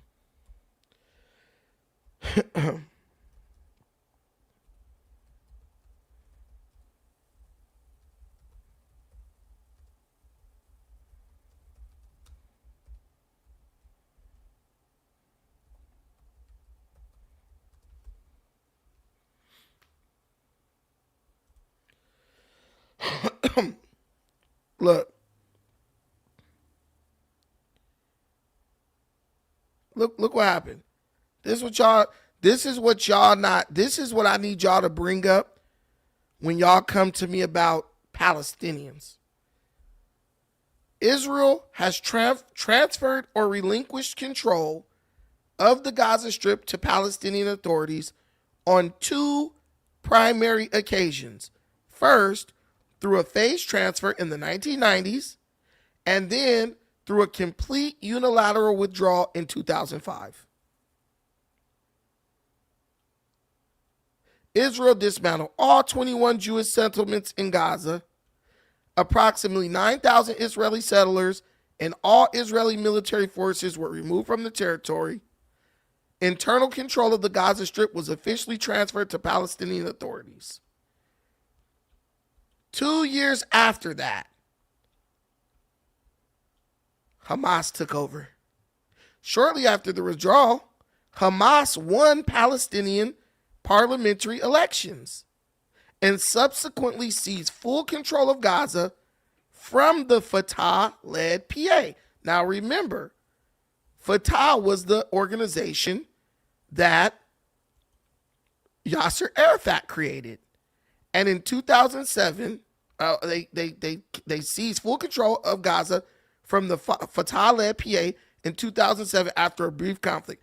So as soon as they got control of the Gaza Strip, they started fighting each other. And Hamas won the elections, right? Hamas won the elections in 2007. They fought with Fatah. They started fighting each other, took over the Gaza Strip, and they started doing terrorist attacks on Israel. Like, I'll just be asking you guys, like, do you guys even care about the facts? No, I'm telling you what they are, bro. Israel pulled totally out of Gaza. They pulled their troops out. They made the 9,000 Israelis living there leave. And what did the Palestinians do with it? What did they do? Why are you, a black man, giving a fuck about the Palestinians who have proven that they don't give a damn about Gaza for real? Palestinians, in a way, really remind me of black people because they'll pretend and lie to everybody like, all we want is our own state. You had it. You had it. And you handed it over to terrorists. And I'm not calling the Fatah. The Fatah and the PLO were not terrorist groups. Yasser Arafat went and negotiated and tried to work out peace deals with the Israelis. What leader of Hamas is meeting with the Israeli government trying to negotiate peace deals? None. They're like, we want you dead. Straight up. We're going to collect money from Iran so we can destroy you. What do you mean? I'm not calling, you're just calling them terrorist group. No, that's what they are. That's what they are. You're calling Palestinian groups terrorists. Maybe they're there just to protect the people by all means necessary. I mean, I don't care. Listen, bro, if you're protecting your people, when you took control of the Gaza Strip and Israel got the hell out of the Gaza Strip, you would have said, let's start building. Let's start building. Let's maintain peace so our people can have a life and a future. That's not what they did. It's like your family. You could say, man, I'm protecting my family and go out and start fighting people and beating people up. If somebody tried to break in this house right now, yeah, I'll get my gun and blow their fucking head off. But if somebody was trying to just beat me up or hurt me in the street, yeah, I'll whoop his ass. But I'm not going to kill him because I'm like, yo, part of me protecting my family means I have to be here. I can't be in jail because I killed a guy over a petty squabble because that takes me away from my family. So if Hamas is really trying to protect these dudes, why are they still engaging in terrorist activity? Why are they still even using rhetoric, anti-Israeli rhetoric? Hamas today could be like, you know what? Fuck all that. We're you know what? It don't matter. Our people want to move forward. Our children want to have a future. I don't want to resign my children, to having to be sleeping in tunnels and shit. I don't want my son growing up in a war zone. Right? And that alone should be enough to say, you know what? Let's negotiate with these dudes. You know you got a crazy-ass dude, Bibi Netanyahu. He want to exterminate y'all. But the only way you're going to beat that is by saying, you know what? He wants to exterminate us, but we going to kill him with kindness. We going to get him at the table of the UN and make him look like the lunatic. They don't do that. They just keep on upping the ante. They got bombed the fuck out, bro. They lost. Y'all forgot when they released all them hostages and stuff? They lost. They got their asses cooked. Put me in charge. Put me in charge of the Palestinians, bro. This should be over in 3 days. I promise you. Look, man, do y'all want to turn this motherfucker into a tourist hub? Because now Trump them talking about, well, we going to do something with it. You had it, you lost it. Because just like black women with Target boycott, you didn't know when you won. You won and didn't even realize it. That's just the way it is. That's why I don't got really no remorse for them. And they'll keep gaslighting people and indoctrinating these damn American white liberals. You think those white liberal kids protesting and marching for Palestine, do you think they even know any of this history? Let's be real. Do you think they know any of this history, bro? They don't. They don't. Don't tell me, because I used to have some of the same criticisms as you. But then when I sat down with Jewish people, and they were like, bro, you don't understand. I listened to them. Then I did my research. I sat down with IDF soldiers. When I was going right here to the jiu-jitsu league, Brazilian jiu-jitsu gym, It used to be located right off of Obispo in PCH behind the Quality Inn. A bunch of Israeli soldiers were here on vacation, and we were training jiu-jitsu, and I started asking them. I'm like, do all the Israelis support like what's going on to the Palestinians? They told me, they said no. They said all Israelis don't support what's going on, what Israel does against the Palestinians. They say even some of the Israeli troops don't support what Israel is doing to the Palestinians. So when you join the IDF, they give you a choice. Do you want to work in the Gaza Strip, or do you not want to work in the Gaza Strip? And you can choose. I don't agree with what you guys are doing with the Palestinians, so I choose to work outside. I don't want to work in the Gaza Strip. I don't want to deal with the Gaza Strip. And they send you to the part of the army that doesn't deal with the Gaza Strip. And then some are like, yeah, I'll work over there. And they actually pay you more to work in the Gaza Strip and around it, right? I learned about it. They taught me. I learned. I verified what they were saying, and it was true. They told me, they said, bro, we gave them the country. We gave them their own country. We gave them control of the West Bank, and we gave them control of the Gaza Strip. Why do you think, man, when they got their independence, Arafat died, right? In 2004, Arafat was like the unifying leader of the Palestinians, right? He was the guy that they all like believed in. So all of them, no one could beat him in an election.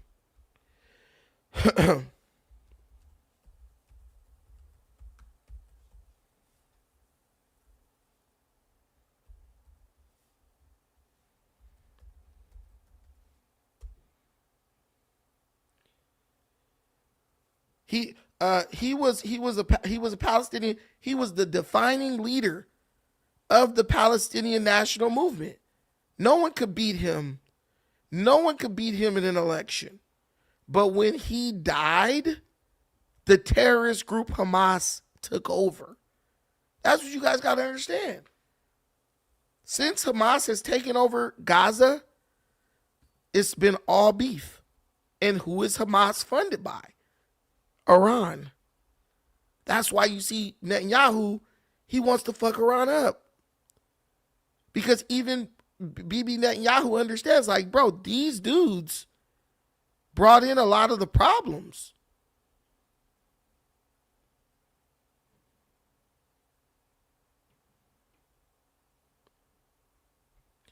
Yeah. Tinsby. No, wait, I'm trying to state, you said this is a word for U.S. No, the president I voted for is taking orders from. No, he's not. This guy's not taking. If he was taking orders from Bibi, there would be American and Israeli troops in Iran right now, locking shit down and being like, the nukes is gone. But Netanyahu is a true warmonger, bro. I honestly believe Trump is like, I think Trump is engaging in it because he's like, let me like oversee this shit so this dude don't go crazy and just commit genocide against all these people. Because that's what I honestly think Netanyahu would do if he didn't have Trump to be like, stop it. I think Netanyahu is crazy enough to do that. I really feel like America's just like big bro and little bro really want to get at these fools. So I'm going to go in there and just make sure shit is cool.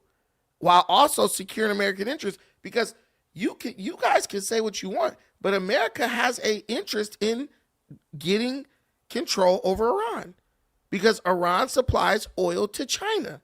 And America wants to basically defang China without conflict. If America gets control of Iran's oil, China cannot invade Taiwan. Essentially, America is killing two birds with one stone. And Iran supplies Russia with weapons. That's what's really going on here. Y'all don't understand it, but that's really what's going on. Like these people know what they're doing. Our armed forces know what the fuck they're doing. America has had an agenda for a long time against Iran. Think What was Hillary Clinton saying when she was running for office? She said, if I get elected, the first thing I'm going to do is I'm going to bomb Iran. Hillary Clinton ain't Trump. They know what's going on. Why is America giving Iran pallets, $18 billion, $20 billion? Because they've been paying Iran off. But Trump is like, fuck that. And Iran is still trying to build a nuclear weapon. And if Iran gets a nuclear weapon and they get the capability, those ICBM missiles, I'm telling you where they're shooting those bitches. They're shooting those bitches straight at America. That ain't no BB. You don't need BB Netanyahu to tell you that Iran is a threat. They've been killing Americans for 40 years. Y'all want to ignore history. Y'all want to ignore history so y'all could just dump on Israel. Me, I don't give a damn about Israel, really. But at the same time, I'm not going to be stupid and naive. This is just, we're just doing this for Israel. No, dude. No. Iran got an issue with America. But do y'all know about this right here? This is what y'all need to be focused on. What the United States is trying to do here. So I don't know if you guys can see this, but our carriers, man, our carriers are positioned crazy. We got 3 carriers. None of them are in the Persian Gulf. One is in the Arabian Sea. One is in the Gulf of Aden over here. And then another one is in the Mediterranean. And they're creating like this 3-way like cutoff point for Iran, where Iran can't really get anything out or in. So people are like, Iran's not letting nothing pass through the Strait of Hormuz. But America's not letting anything go into Iran right now either. They got all this cut off. Iran is totally blocked off from import and export by American aircraft carriers. So they're gonna be suffering in a minute.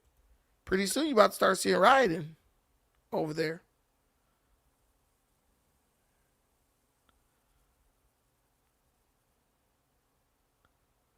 Yeah, I care about all Americans, but obviously I'm black, so I have a little bias towards black Americans. But let's be real, it's not our business. We can only be in a support role, and I'm going to support our troops. Win, good or bad, win, lose, or draw. This is where my kids lay their head at. I'm supporting them, straight up. You got people over here talking about, man, you got people on social media, man, like cheering for Iran, bro. This one crazy dude was like, yeah, Iran, teach them, show them this and that. I said, dude, you out your fucking mind, man. I ain't gonna tell nobody to send a fucking bomb over to bomb my fucking kids. But guys, yeah, so I'm gonna leave you with this beautiful shot of Iran. But I'm gonna head out. Oh, shout out to my brother, Sucker Sees in LA for the $5 holler. The super chat. We didn't hit our goal, but we got 5 on it. Thank you so much. I appreciate it. My bro is probably asleep already. But thank you, brother. But I'll be back with y'all tomorrow, probably on some short form videos. And I might do a live. I'm not sure yet, but we shall see. Till the next time, I love you all. Peace.